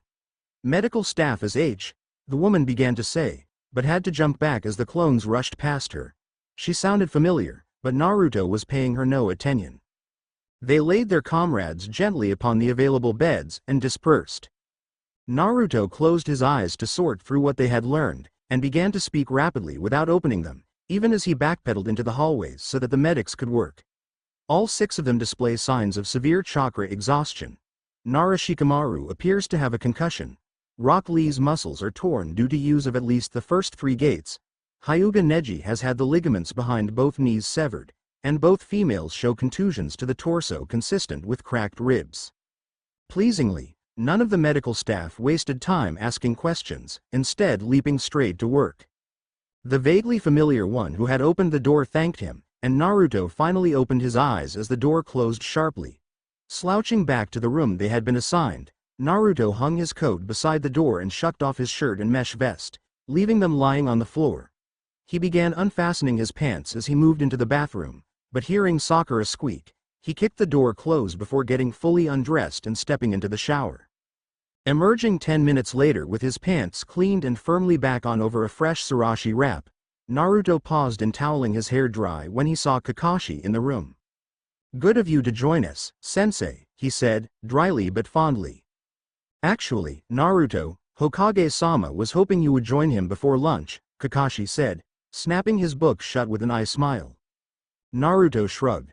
"Sure, lemme get a new shirt." He caught the mesh armor vest he had dropped earlier on his foot, kicked it up high enough to catch it, and drew it over his head. This done, he pulled a scroll out of his jacket and unsealed another plain black shirt emblazoned with the Uzumaki spiral. Then he placed a hand inside the shoulder of the coat and channeled chakra into the self-cleaning seal there. The blood spray on the coat faded and vanished back into the usual orange color, and Naruto pulled the coat on happily. After a quick smooth down that doubled as a weapon check, Naruto tied on his hite. "Ready, sensei," he announced. "You two get cleaned up and find some food," Kakashi ordered the other 2, who nodded. He took the lead ahead of Naruto down the hallway past the medic's room, but curiously did not pull his book back out. Naruto took a moment to confirm by chakra signature that this was indeed Kakashi. As they continued down the hallway around the tower, Naruto mused that it was probably time to tell Gigi what was going on. The main reason he and Gaara had decided to hold off was so that the course of events wouldn't change, but given Orochimaru's failure to appear, it seemed that they had changed anyway. He had informed the Hokage of Orochimaru's appearance after the second test anyway, so there really wasn't a better time. He began bracing himself. "Hokage-sama is waiting," Kakashi said abruptly, gesturing Naruto to a particular door and indicating that he should enter first. Naruto shrugged and pushed the door open. "I'm here, Gigi." He heard Kakashi shut the door behind him as he froze, taking in the sight in front of him. The Sandaime Hokage sat before him, his wrinkled hands clasped on top of his walking staff. On his right sat a buxom blonde with honey-colored eyes and a perpetual scowl on her ageless face. To his left was a large, square-jawed man with long white hair and smile lines around his eyes, the 2 loyal Sanin, Tsunade and Jiraiya. Tears welled up in Naruto's eyes instantly, apparently at the sight of all of them, and he blinked them back as fast as he could. Hiruzen felt rather than saw Jiraiya and Tsunade glance at each other, their stern expressions fading into startlement. That was anything but the reaction they had expected. Surprise, sure. Awe, perhaps. A trace of fear, or more than a trace if Naruto turned out to be an imposter or enemy. But tears. Naruto let out a gasping sob, and in the silence they could hear his whispers clearly. "Gigi, Ba-chan, Aro Kyufu." Hiruzen's eyes widened. Naruto was not supposed to know that Jiraiya was his godfather. Much less should he be familiar enough with Tsunade to call her grandmother. By rights, he shouldn't even recognize her real age. "Naruto?" he asked, quietly, but this only seemed to make the tears come faster. "Naruto?" he repeated sharply, hoping the boy would pay attention and calm down. His expectations were dashed when Naruto suddenly stiffened, then took a respectful knee. His back remained straight, but his chin dropped humbly, far enough that his hair hid his streaming eyes. He brought his other fist to his heart in salute, overall adopting a posture that would put most Anbu to shame. "Hokage-sama, command me," he whispered, plainly doing his level best to keep his voice steady. "Tell me about this, Naruto," Hiruzen said kindly, but firmly. Naruto was forced to raise his eyes to see what he was holding. A leather cord, from which hung the cracked and broken remains of a crystalline gem. Naruto gasped, "What is that doing here?" before his eyes darted to Tsunade. On an identical cord around her neck hung a blue-green crystal, whole and intact. What the? Do you know what this is, brat? Tsunade asked harshly, her fingers moving to the necklace compulsively. Naruto stiffened and dropped his eyes to the floor again. When he spoke, it was in a voice so flat that it wouldn't have been out of place from one of Danzo's men. It is a necklace formerly owned by your grandfather the Shodai, Tsunade-sama. After a slight pause, she snapped, "Are you going to tell us how you got one so like it?" Naruto flinched, eyes closed, and bit his lip. When he spoke, he seemed to be picking his words with extreme care. When the tree leaves dance, one shall find flames. The fires. Shadow will illuminate the village, and once again, tree leaves shall bud anew. What the hell is that supposed to? Tsunade snarled, but Jiraiya cut her off. That's Sensei's poem, Hime, he said, his eyes boring into Naruto's, or they would have been if the blondes were looking at him. Which to my knowledge, he has never shared with anyone except us. Naruto took a shuddering breath. He cocked his head to face Jiraiya's voice, though his eyes were still shut tight, and said in a brittle voice, "6 paths leads Red Dawn to seek 10 tails." Jiraiya's eyes grew so round they looked ready to pop out of his skull. Naruto's eyes finally opened, but his gaze was fixed back on the floor at Hiruzen's feet. He reached down very slowly to draw his kukri, which he laid on the ground before him, a traditional show of fealty. Then, just as slowly, he drew stabbing blades strapped to his thigh. This he turned toward himself, holding it steady before his own heart. "Upon my honor, my life is yours. Hokage-sama," he whispered. "Upon this oath, know that I am yours to command." Hiruzen stared at the boy kneeling before him, offering his loyalty in the most traditional ritual possible. After a long moment, he answered, "Your oath is accepted. Sheathe your blade. Your cage charges you to speak and answer truthfully." "Who are you?" he asked. "I am Uzumaki Naruto, Genin of Konoha, identification number 012607, Naruto rattled off. "Konoha's Jinchuriki and partner of the Kyuubi no Kitsune." "What is it you wish to tell me?" Hiruzen pressed. Naruto took a deep breath and said, "I am from the future." Whatever they had expected, it wasn't that. Naruto, still reeling from seeing before him all at once the 3 people whom he had lost, and most wished to see again, still could not bring himself to really look at any of them. Kakashi had been one thing, and he had been psyching himself up to face Gigi, but not all of them, all at once. "Seal this room, Jiraiya," Sarutobi barked. Naruto did not move from his kneeling position as his godfather brushed past him. He did not look up at the sounds of a privacy seal being drawn, nor the flash as it activated. "Stand up and raise your shirt, boy," Jiraiya barked. "Show me your seal." Naruto winced, but did as he was told. "What the hell is this?" Jiraiya growled. His large hand fastened around Naruto's neck and hoisted him up so that his feet were dangling. Hiruzen barked, "Jiraiya." But the sage paid no mind. He ignored the tears dropping onto his wrist and snarled, "What happened to this seal?" Naruto made no effort to resist or free himself, and still couldn't look at his godfather. He raised his right hand slowly and made a handtalk sign, which variously meant trust, honesty, or honor. "Jiraiya, what are you?" Tsunade said. "Half the elements of Minato's seal are gone." Jiraiya spat. "The thing's so loose, all it's doing is keeping the Kyuubi in his body.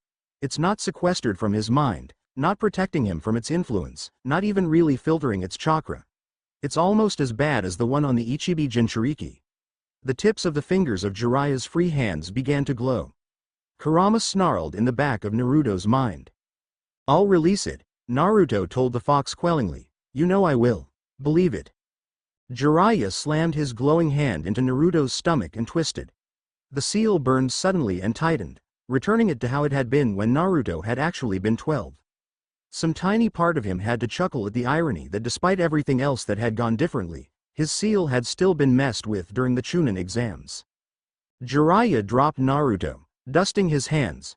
"That should hold long enough for us to figure out how the hell." He trailed off as Naruto's own fingers began to glow. Naruto twisted the seal the other direction, making the spiral of the seal appear to rotate and the flowing characters around it vanish once more. "You little fool!" Jiraiya hissed, seizing Naruto by the throat once more and again ignoring Hiruzen's protest. You could have completely released the Kyuubi. Who taught you to do that? Naruto shakily raised a hand again, and without looking at him, gently poked Jiraiya's chest. Me? He sounded bewildered. Naruto nodded as best he could. Jiraiya, put him down immediately. Hiruzen thundered. Jiraiya lowered Naruto to the ground gently this time, and Naruto immediately knelt once more. None of that, Naruto, the Hokage snapped, and Naruto finally met his eye. This sort of humility ill-suits you now. I cannot imagine it from you in the future. Naruto blinked. You believe me? He rasped. That remains contingent upon the rest of our conversation, Naruto-kun, Hiruzen said gently. Naruto registered the renewed use of a suffix. When did you learn that poem? Naruto swallowed hard. I heard it at your funeral, GG. Tsunade's and Jiraiya's hands curled into fists, and Naruto heard Kakashi shift behind him, but Sarutobi merely sighed. It is indeed in my recorded wishes to have that recited at the memorial service when I pass, he said, and both of his students froze. What is the meaning of the message you gave to Jiraiya? The de facto leader of Akatsuki is a man calling himself Pain, Naruto began, unconsciously straightening and folding his hands behind his back, the proper posture for debriefing.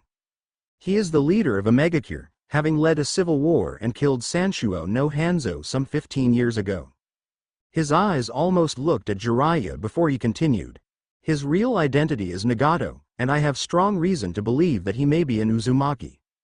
Jiraiya gasped, and even Tsunade looked stunned, but Naruto continued as if he had heard neither. One of the powers of the Rinnegan is to control the bodies of up to 6 specially prepared corpses, which then share vision and power. The goal of Akatsuki is to capture the Jinchuriki and extract the Biju, sealing them one by one into a giant statue.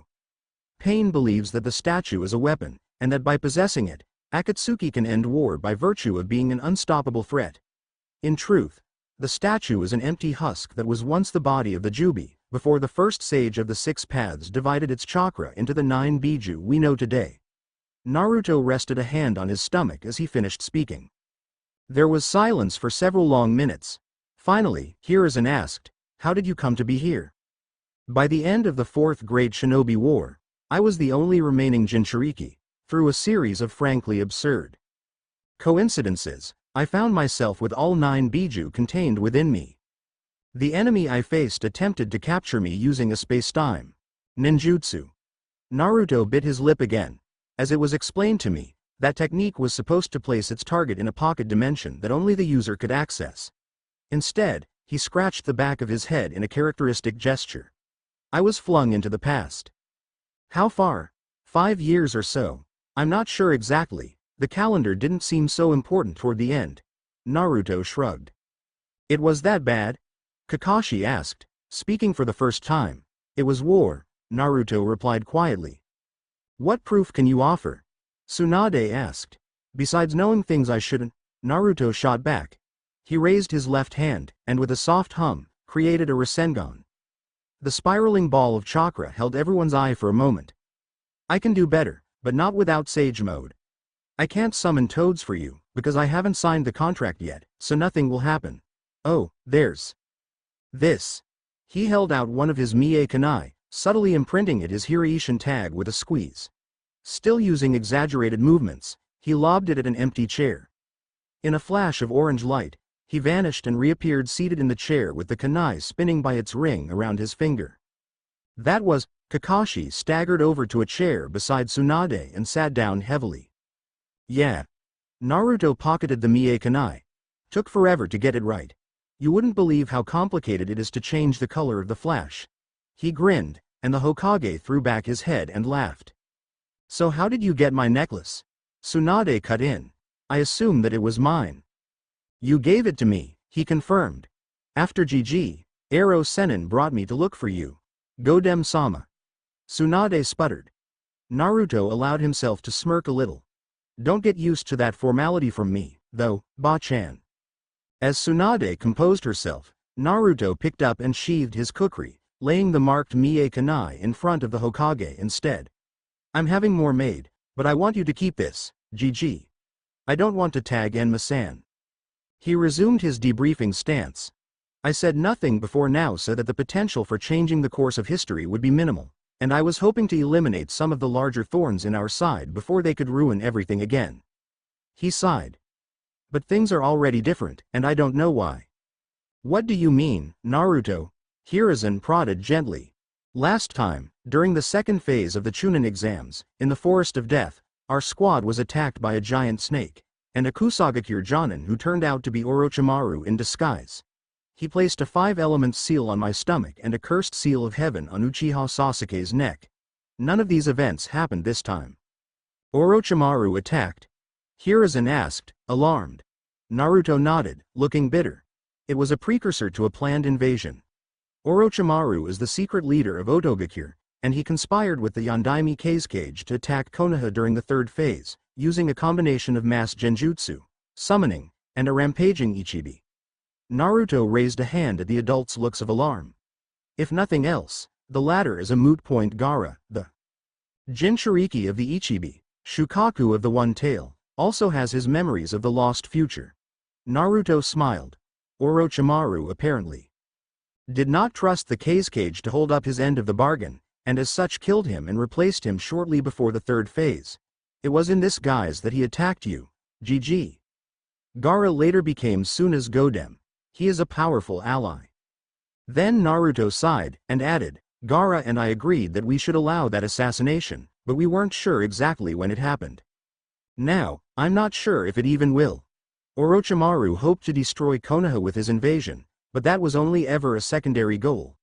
H's ulterior motive revolved around Sasuke and the cursed seal, so that he could lure him away from the village with promises of power and eventually take over his body. Since he didn't mark Sasuke, I have no idea what Orochimaru may be up to. The cursed seal of heaven. Jiraiya repeated. Yeah. Naruto scowled, still not looking at Jiraiya. I hate that thing. It's damn hard to remove. Jiraiya's jaw dropped. You can remove Orochimaru's cursed seal? Sarutobi clarified. Naruto's smirk was back. I can remove any seal, he said confidently. I am my parents' kid. You know about your parents, then, Naruto-kun? Hiruzen said, looking amazed. Old man, look at this jacket. Do you really think I don't know? Naruto gave a foxy grin. I am Uzumaki Naruto, son of Uzumaki Kushina and Namikaze Minato. He brushed a finger over the whisker marks on his cheeks. I am the Jinchuriki of Kurama of the Nine Tails, as my mother was before me, and her kinsman Uzumaki Mito before her. She named Senju Tsunade my Kyubo, as my father named Jiraiya my Kyufu. As they both wished for Kakashi to be my big brother. He stuck out his tongue at the silver-haired Jonin. See how well that turned out. Kakashi looked pained at that, but Naruto said softly, I don't begrudge you your pain, Ni-san. After a moment, the Hokage cleared his throat. Is there anything else we should know, Naruto-kun? There is so much more you need to know, Naruto sighed. For the moment, the priority is the Chunin exams and the invasion. The way it worked before was, during the third round of the exams, Sasuke injured Gaara, which caused him to go berserk. Someone disguised as an ANBU, likely Orochimaru's spy, used a wide-area genjutsu to put most of the audience to sleep, and the sound nin hidden among them attacked. Orochimaru cast off his Kazekage disguise and had his bodyguards use the 4 violet flames formation around the rooftop to isolate you for a battle. GG. He sacrificed some sound genin to bring back the Shodem and Nidame with Edo Tensei. Naruto's mouth twisted. I really hate that jutsu, he added. Do you know who was Orochimaru's spy? Jiraiya asked.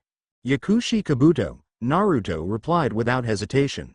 He was originally one of Danzo's root, programmed as a deep-cover spy within Akatsuki. He was supposed to keep an eye on them while pretending to pass information to Akasuna no Sasori, who was Akatsuki's spymaster. At some point, he legitimately defected to Orochimaru, though he was always willing to work with the true leader of Akatsuki. That's not important now, though. What matters is that Kabuto is an enemy, and his squadmates are also Orochimaru's flunkies. If I remember correctly, one of them absorbs chakra, and the other can stretch his body like he's got no bones. Kabuto fights with chakra scalpels and uses medical ninjutsu to heal any damage he takes. He's by far the most dangerous. Naruto thought for a moment. The only other thing that might be of interest is Gaara's suspicion that, well, if Ichi and Q are back, maybe me through Hachi are, too. They would all be guaranteed allies, at least to Gaara and they are all older, so they may be making moves of their own or informing their own cage. Then he shrugged. Once the break in the Chunin exams officially starts, Gaara and I were going to try to make contact.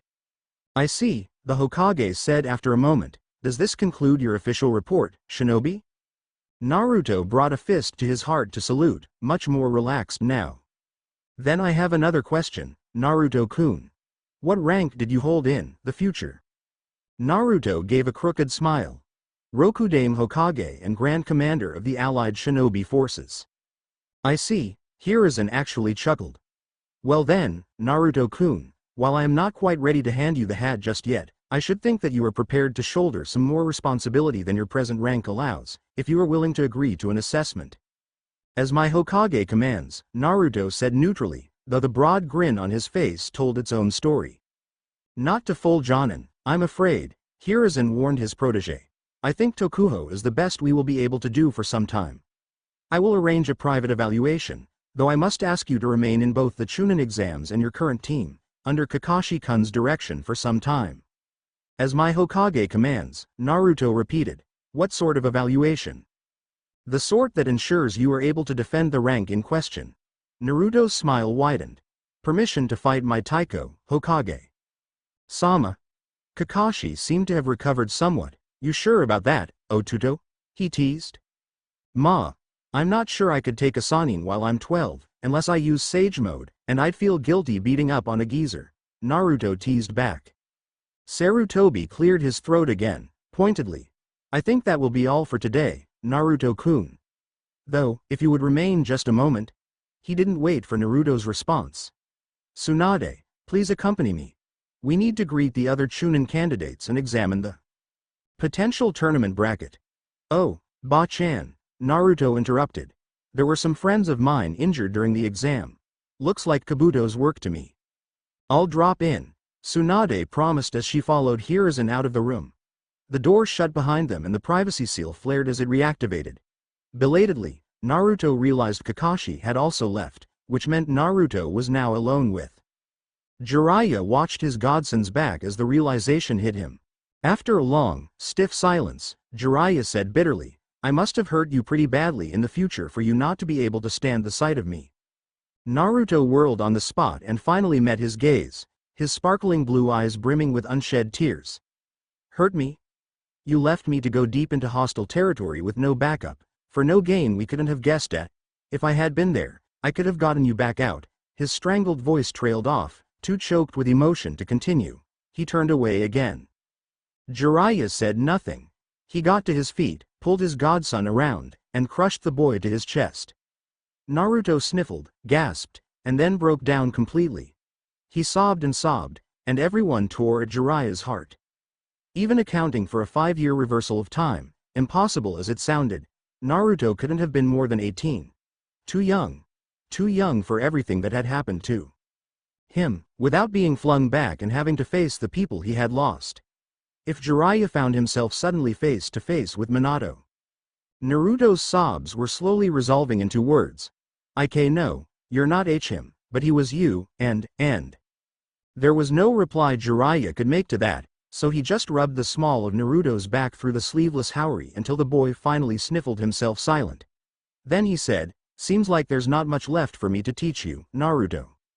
Pulling away at last and scrubbing at his eyes, Naruto scoffed.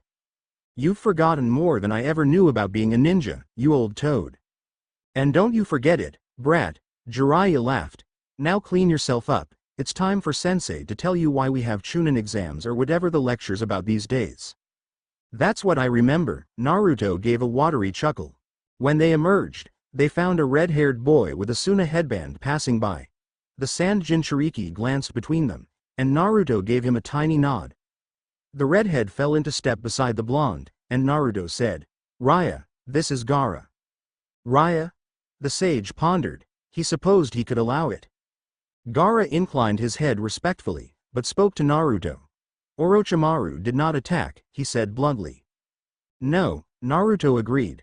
I'm not sure what to think, because he was obsessed with Sasuke last time. The spy escaped me, Gaara scowled, and the sound of shifting sand came from within the gourd he carried on his back. Well, that tallied with the stories Jiraiya's spies had reported, at least. He won't escape, Naruto assured his friend as they approached the door to the main arena. We should enter separately, Gaara decided as they roached the door. He broke off a few steps short and paused. When Naruto opened the door, Jiraiya clapped him on the shoulder before vanishing in a shunshin, reappearing just behind the Hokage, opposite Tsunade. The coughing Jonin who had been the proctor for the preliminaries last time was calling for quiet as Naruto joined his teammates. Naruto did likewise, landing beside Sakura, who jumped. A moment later, Gaara appeared in a Suna shunshin beside his siblings, fortunately or unfortunately between Naruto and Kabuto's team, who were the only other candidates remaining. The speech was as Naruto remembered, except that no preliminaries were needed. Kabuto, as before, complained of injury from the second task and withdrew, leaving 8 contenders to compete and Naruto to rein in his killing intent with difficulty. We will reconvene in 1 month at the public stadium to hold a tournament, coughed the proctor. Gecko. Naruto suddenly remembered. Naruto hadn't known him well, he seemed to remember attending a memorial service for Gecko shortly after.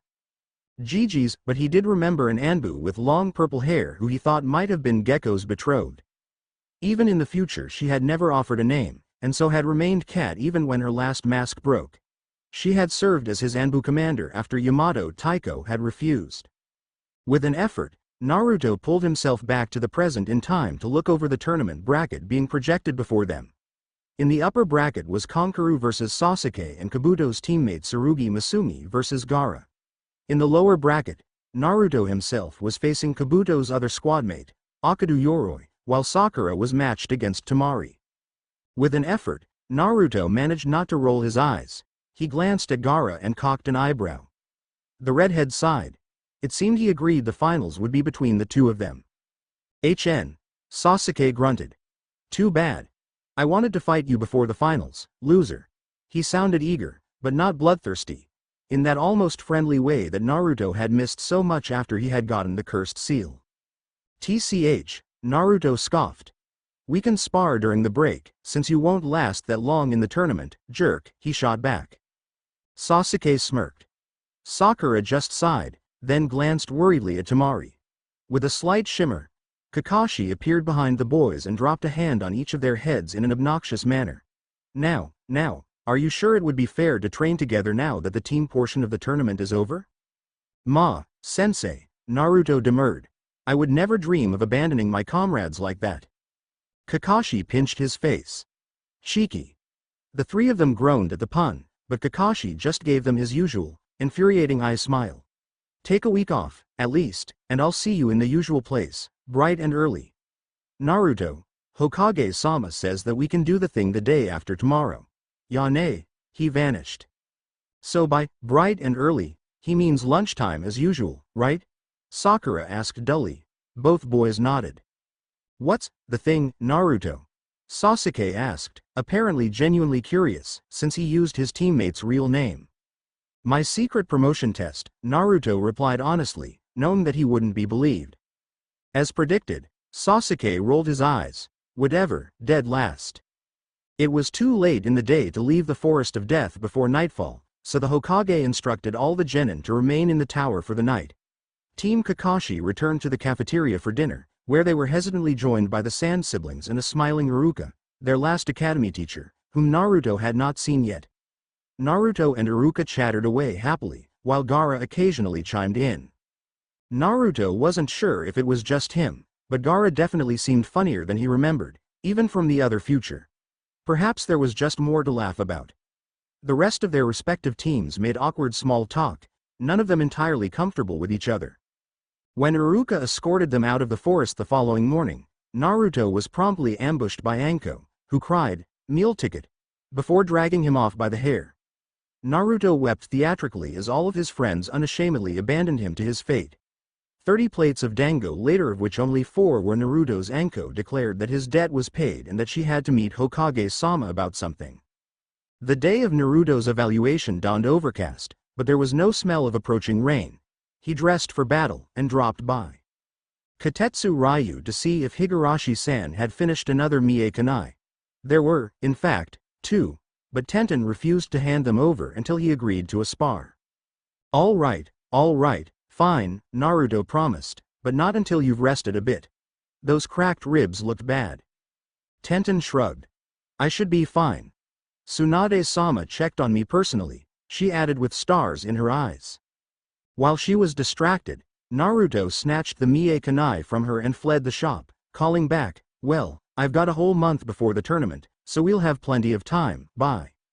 He turned a corner, then ducked down an alleyway. Once he was out of sight, he drew on chakra for his Hiraishin and flashed to the seal in Gigi's office, or tried to. As he had half predicted, he appeared inside the drop ceiling, and had to quickly anchor himself to the support beam with chakra so as not to fall through. He lifted the panel carefully, and peered down into the office, but a hand shot up through the gap, seized him by the collar, and dragged him down into the office proper. Realizing his error, Naruto quickly raised his hands in surrender, even as he was held with his feet off the ground for the second time in 2 days. Release him, cat, came the Hokage's quiet voice, and the Anbu dropped him at once. Naruto glanced up in time to see the swirl of purple hair as the Anbu vanished to her guard position once more. An excellent demonstration of your stealth and infiltration skills for advancement, Naruto-kun. But perhaps a little ill-advised, Hiruzen chided. Naruto scratched his head. Sorry, GG. I forgot your guard platoon always has a talented sensor, and I didn't realize what a bad idea it was until a moment too late. You are forgiven, Sarutobi told him as he got to his feet. Come, we will conduct the examination back in the Forest of Death. Nay, GG. Should I send a runner to wake up Taiko? Naruto offered, not really wanting to sit around for hours waiting for Kakashi. I think Kakashi-kun may surprise even you, Hiruzen chuckled. Sure enough, when they arrived, Kakashi was waiting for them in the clearing beside the tower with his little orange book nowhere in sight. He smiled at Naruto. Ready, Narubuzu? He asked, without preamble. Naruto took a Shiokan-ready stance at once. The Hokage chuckled. Very well, Kakashi-kun, he called. I will leave the evaluation to you, please be thorough. Of course, Hokage-sama. Kakashi's eye moved to Naruto. We'll be testing your various skills by sparring. Ninja Art Number 1. Taijutsu. Kakashi watched Naruto for a moment, and when the blonde showed no sign of striking first, Kakashi charged. It was not his full speed, not even close, in fact, but still well above the level expected for a genin. Interestingly, Naruto's response was not Shiokan despite his opening posture. His first few blocks and dodges were textbook academy taijutsu. The sort Naruto had shown no sign of knowing when he had graduated just 6 months previously. Kakashi pressed his attack, slowly increasing both the complexity and speed of his combinations, but Naruto only smirked and began returning attacks. These, Kakashi was able to stop just as easily, but Naruto could tell he was impressed by his precision. Abruptly Kakashi switched styles, shoving Naruto back and flowing into a spinning roundhouse kick. Guy's signature Konoha Senpu. Naruto didn't miss a beat, blocking both of Kakashi's kicks and responding with a vicious uppercut that Kakashi barely dodged. As his teacher raised his fists again, Naruto spun a Konoha Senpu right back at him. Kakashi whirled topari the kick in a technique he had plainly devised by sparring Guy, but Naruto only grinned. The usual second kick was a feint, and Naruto instead used the centrifugal momentum to shove Kakashi back with a makeshift Juken Kaden. Naruto continued in Juken form for another few minutes, though he had always been unable to focus his chakra finely enough to strike correctly. A moment later, Kakashi had shifted again to lightning-fast Anbu standard taijutsu, but still Naruto's corresponding defense and retaliation were flawless. Several minutes and several more martial arts later, Kakashi began to spar in earnest, using the mixed taijutsu style he favored in actual combat. Sensing that the scarecrow was now serious, Naruto responded with his own personal style, which was heavily based on Uzu Ryu Shiokan. He leaned around a straight punch, stepped back to avoid an upward kick, then darted in as his sensei threw a hook. With all the speed and fury of the tides, Naruto buried a fist in Kakashi's gut, then stepped back and circled, waiting for another opening. Kakashi chuckled wheezily. Never did get the hang of fighting against that style, he confessed. He drew an ANBU issue Tanto from the sheath on his back. Ninja Art Number 2. Bukajutsu. Naruto barely had time to draw his kukri and deflect the strike before Kakashi was on top of him. Locking the older man's blade in the notch at the bottom of his own, Naruto kicked at Kakashi's knees and dodged desperately backwards. His weapon had more heft, but Kakashi was a far better swordsman. Staggering away, Naruto managed to draw a Mie Kunai in his offhand to even the odds. Kakashi also drew a kunai, albeit a standard issue one. Despite Naruto's clearly better made weapons, it was completely obvious that Kakashi had him utterly on the ropes. Apparently deciding that he had humiliated Naruto thoroughly enough, Kakashi suddenly skipped backward and sheathed his sword. Naruto hurriedly did the same with his kukri and dropped the Mie Kunai point down where he stood as Kakashi withdrew a double handful of shuriken. Naruto flung his own shuriken to deflect his teacher's, but realized too late that Kakashi's throwing stars were attached to ninja wire.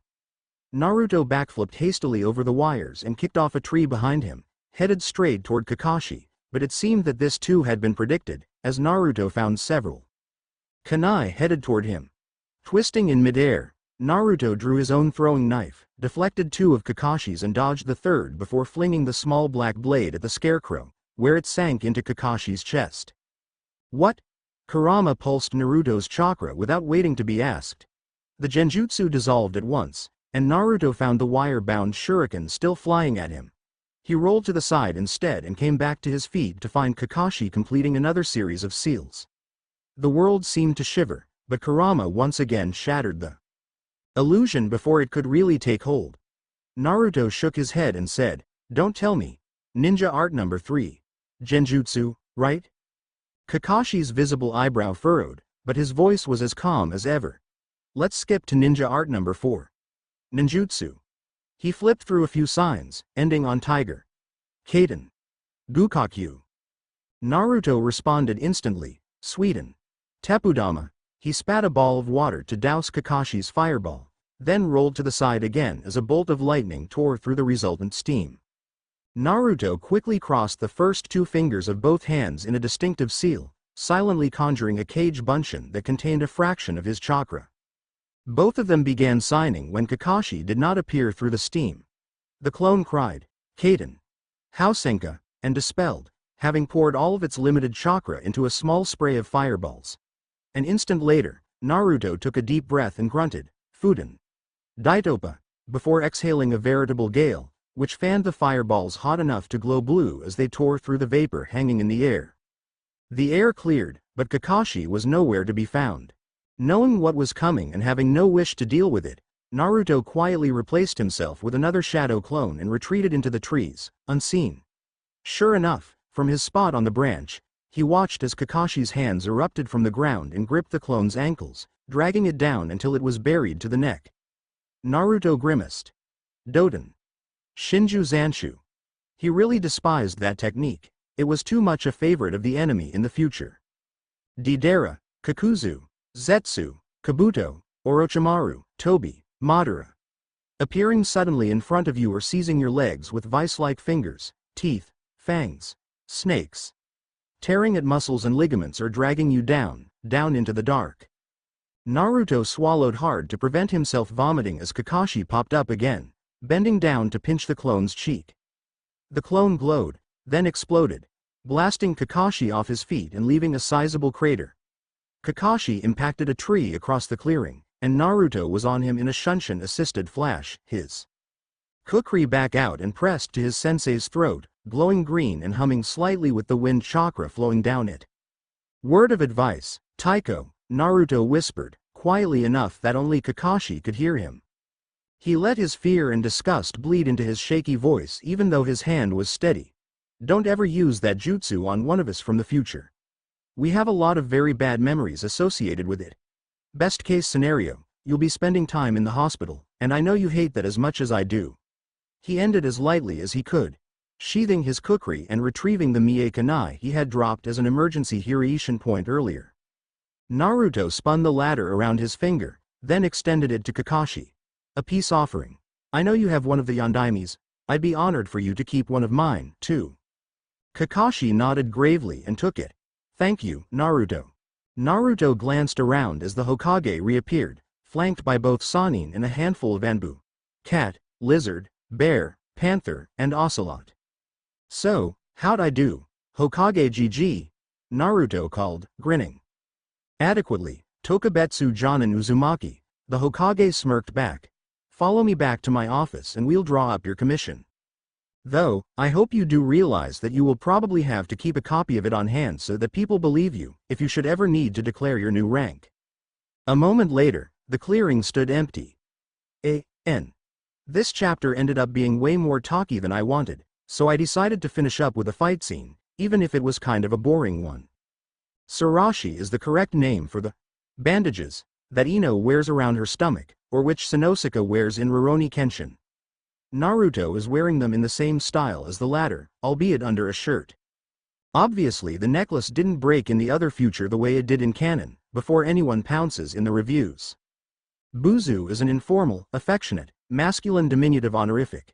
Socially the equivalent of addressing a young nephew or cousin as squirt. Combined with the shortening of Naruto's name, Kakashi is being cheerfully familiar with Naruto, the way he might have been if they really had grown up as brothers, considering their relative ages, without outright referring to Naruto as a little brother. In case it isn't clear, the word Ryu can mean school or style, as in a school of martial arts, as well as meaning dragon, as I mentioned in a previous chapter. The characters are quite different, but pronounced the same way. I've also thrown up a poll on my profile on FFN. Would you guys like a forum to talk with, about me and my stories? I can't really imagine anyone does, but apparently that's a capability FFN has. I'm new to this whole fanfic thing, remember. Intermission mission. So what was with the formality back in the tower? Naruto, standing at the stove in his apartment, glanced around. Jiraiya was sitting at the kitchen table, poring over Naruto's notes on the Hiashi, but it was Kakashi leaning against the wall by the door who had spoke. Naruto simply raised an eyebrow in question before turning back to his cooking. I have a hard time believing that the level of formality you showed Hokage-sama is in any way, in character, for you, even in the future, Kakashi clarified. Naruto snorted. Sanat. Probably hurt my case, at first, but I wasn't expecting to face more than just GG. He glared at Jiraiya, which the older man promptly ignored. And I had to say something to make sure you all would hear me out without attacking. Even having Kurama doesn't make me immortal. No, but our enemies are certainly obsessed with the concept of living forever, Jiraiya put in, speaking up for the first time since Naruto had tossed the Hiashi scroll at him. We still don't know whether that masked man is really Madara, Kakashi shot back. The ability to manipulate Kyuubi may be evidence, but it's not proof. Uchiha Madara would have to have been pushing 80 even then, and I have a hard time believing that someone that old could fight Minato-sensei to a standstill. For what it's worth, Naruto said, dishing rice onto 3 plates. I don't think that Tobi is Madara. If nothing else, Madara shouldn't have had to steal a Sharingan. The story goes that he already had the eternal Mangekyo from his brother Izuna. Hearing silence, Naruto glanced up. Both his teachers were staring at him. Naruto scratched his head awkwardly, then turned away to get the soup. Was that not common knowledge? He asked, uncertainly. No, Jiraiya answered sardonically. I have trouble keeping track, Naruto exclaimed, a bit defensively. I don't know what's well known and what's not in this time. I learned a lot from Itachi when he came back. Came back? Kakashi asked in a dangerous voice. The traitor. Came back? Edo Tensei, Naruto clarified, and Kakashi subsided for a moment. But that points out another thing that obviously isn't widely known. The massacre was a setup. What? Kakashi gasped. Naruto looked at him apprehensively. Itachi was ordered to kill the leaders of the Uchiha's planned coup, but Tobi interfered and slaughtered the rest, he explained shortly. Itachi's loyalty is to Konoha, always. He hesitated. And to his brother, he added reluctantly. Not that it did him any good when Sasuke took his eyes and his place in Akatsuki. I don't know what Tobi told Sasuke about the night of the massacre, but it sure as hell wasn't the truth. I can't imagine the professor ordering the deaths of the Uchiha, Kakashi breathed.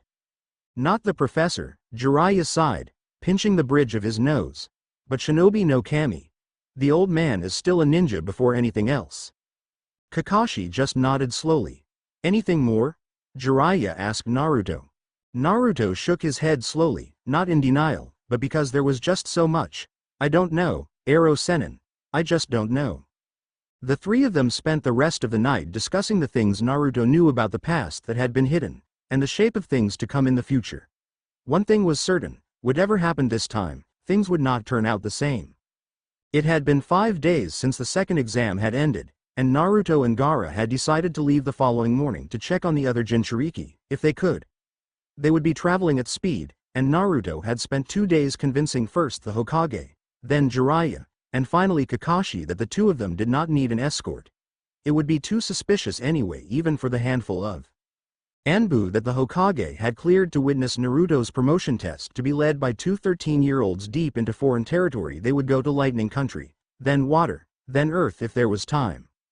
In the end, the professor had furnished Naruto with a letter of credence, essentially naming him as a diplomat of Konoha, and simply begged him not to get into more trouble than he could get back out of. The Raikage is not a man to be trifled with, Naruto, he warned, as he handed over the letter. And we still know nothing of the situation in Kirigakure. Naruto returned a confident smirk. I'm not a pushover either, GG. And neither is Gaara. Remember to throw that Mie Kanai if you need me. He had furnished Tsunade and Jiraiya with Mie Kanai as well, leaving him with just 2, plus the one Gaara held, but he felt better knowing they could summon him if need be. Meeting Gaara momentarily only to leave him an injunction to rest well so that he could keep up tomorrow, Naruto found himself momentarily with nothing to do.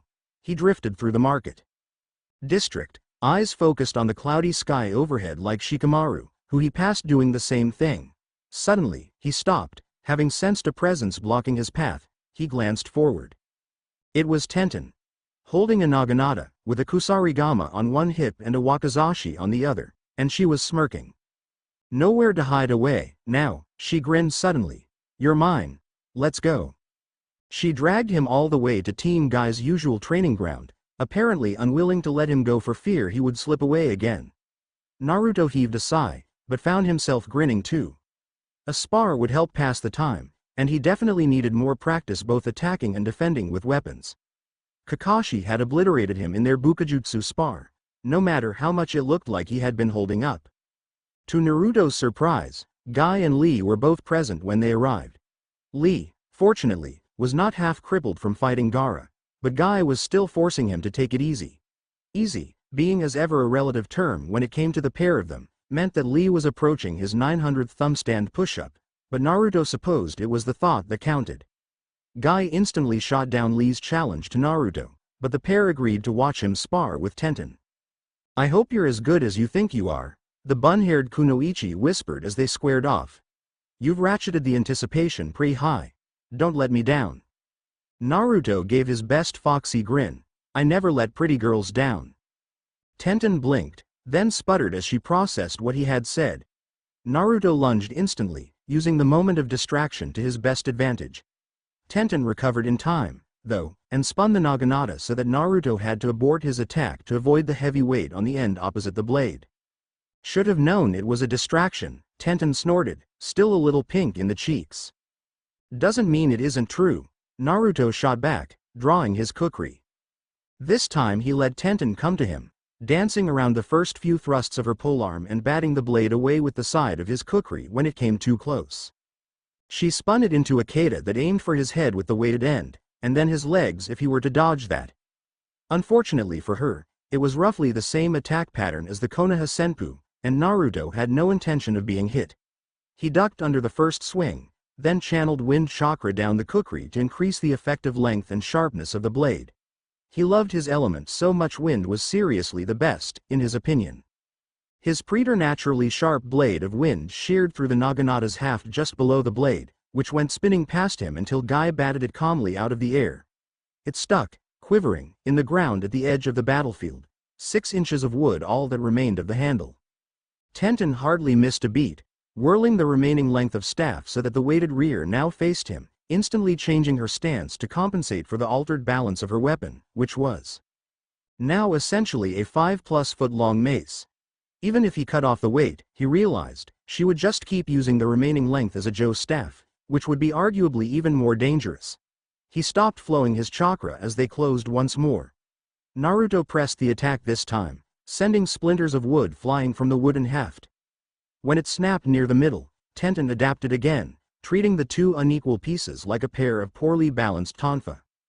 Driving him back momentarily, she flung the piece without the weight at him, dashed to the edge of the field, and wrenched the blade out of the ground.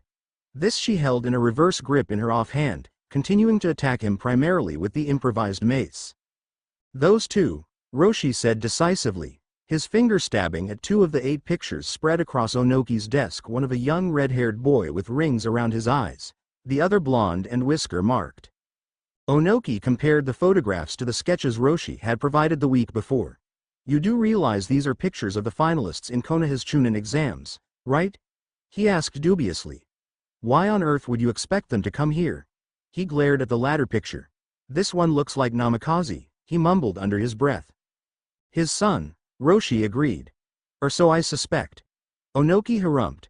"Something else a little bird told you, Roshi?" Roshi just grinned. "More like a little monkey, only he's not so little." Several hours later, Tenten was laying, exhausted, in the middle of the training field, dozens of weapons littering the ground around her. Naruto was breathing heavily. Tenten had really put him through his paces. She was easily Chunin, likely nearing Tokuha level when it came to weapons. And Kami, did she ever have a lot of them? She had even thrown 2 freshly made Mie Kanai during one of her barrages, which Naruto had plucked from the air and pocketed. Naruto waved idly to acknowledge Lee's excited shouting, but when he met Guy's eye, it was to find a rare solemn expression on the eccentric Jonin's face. All he said was, "You are clearly in the springtime of your youth, Naruto-kun." Odd in itself because he did not shout before he said about retrieving his student's many weapons.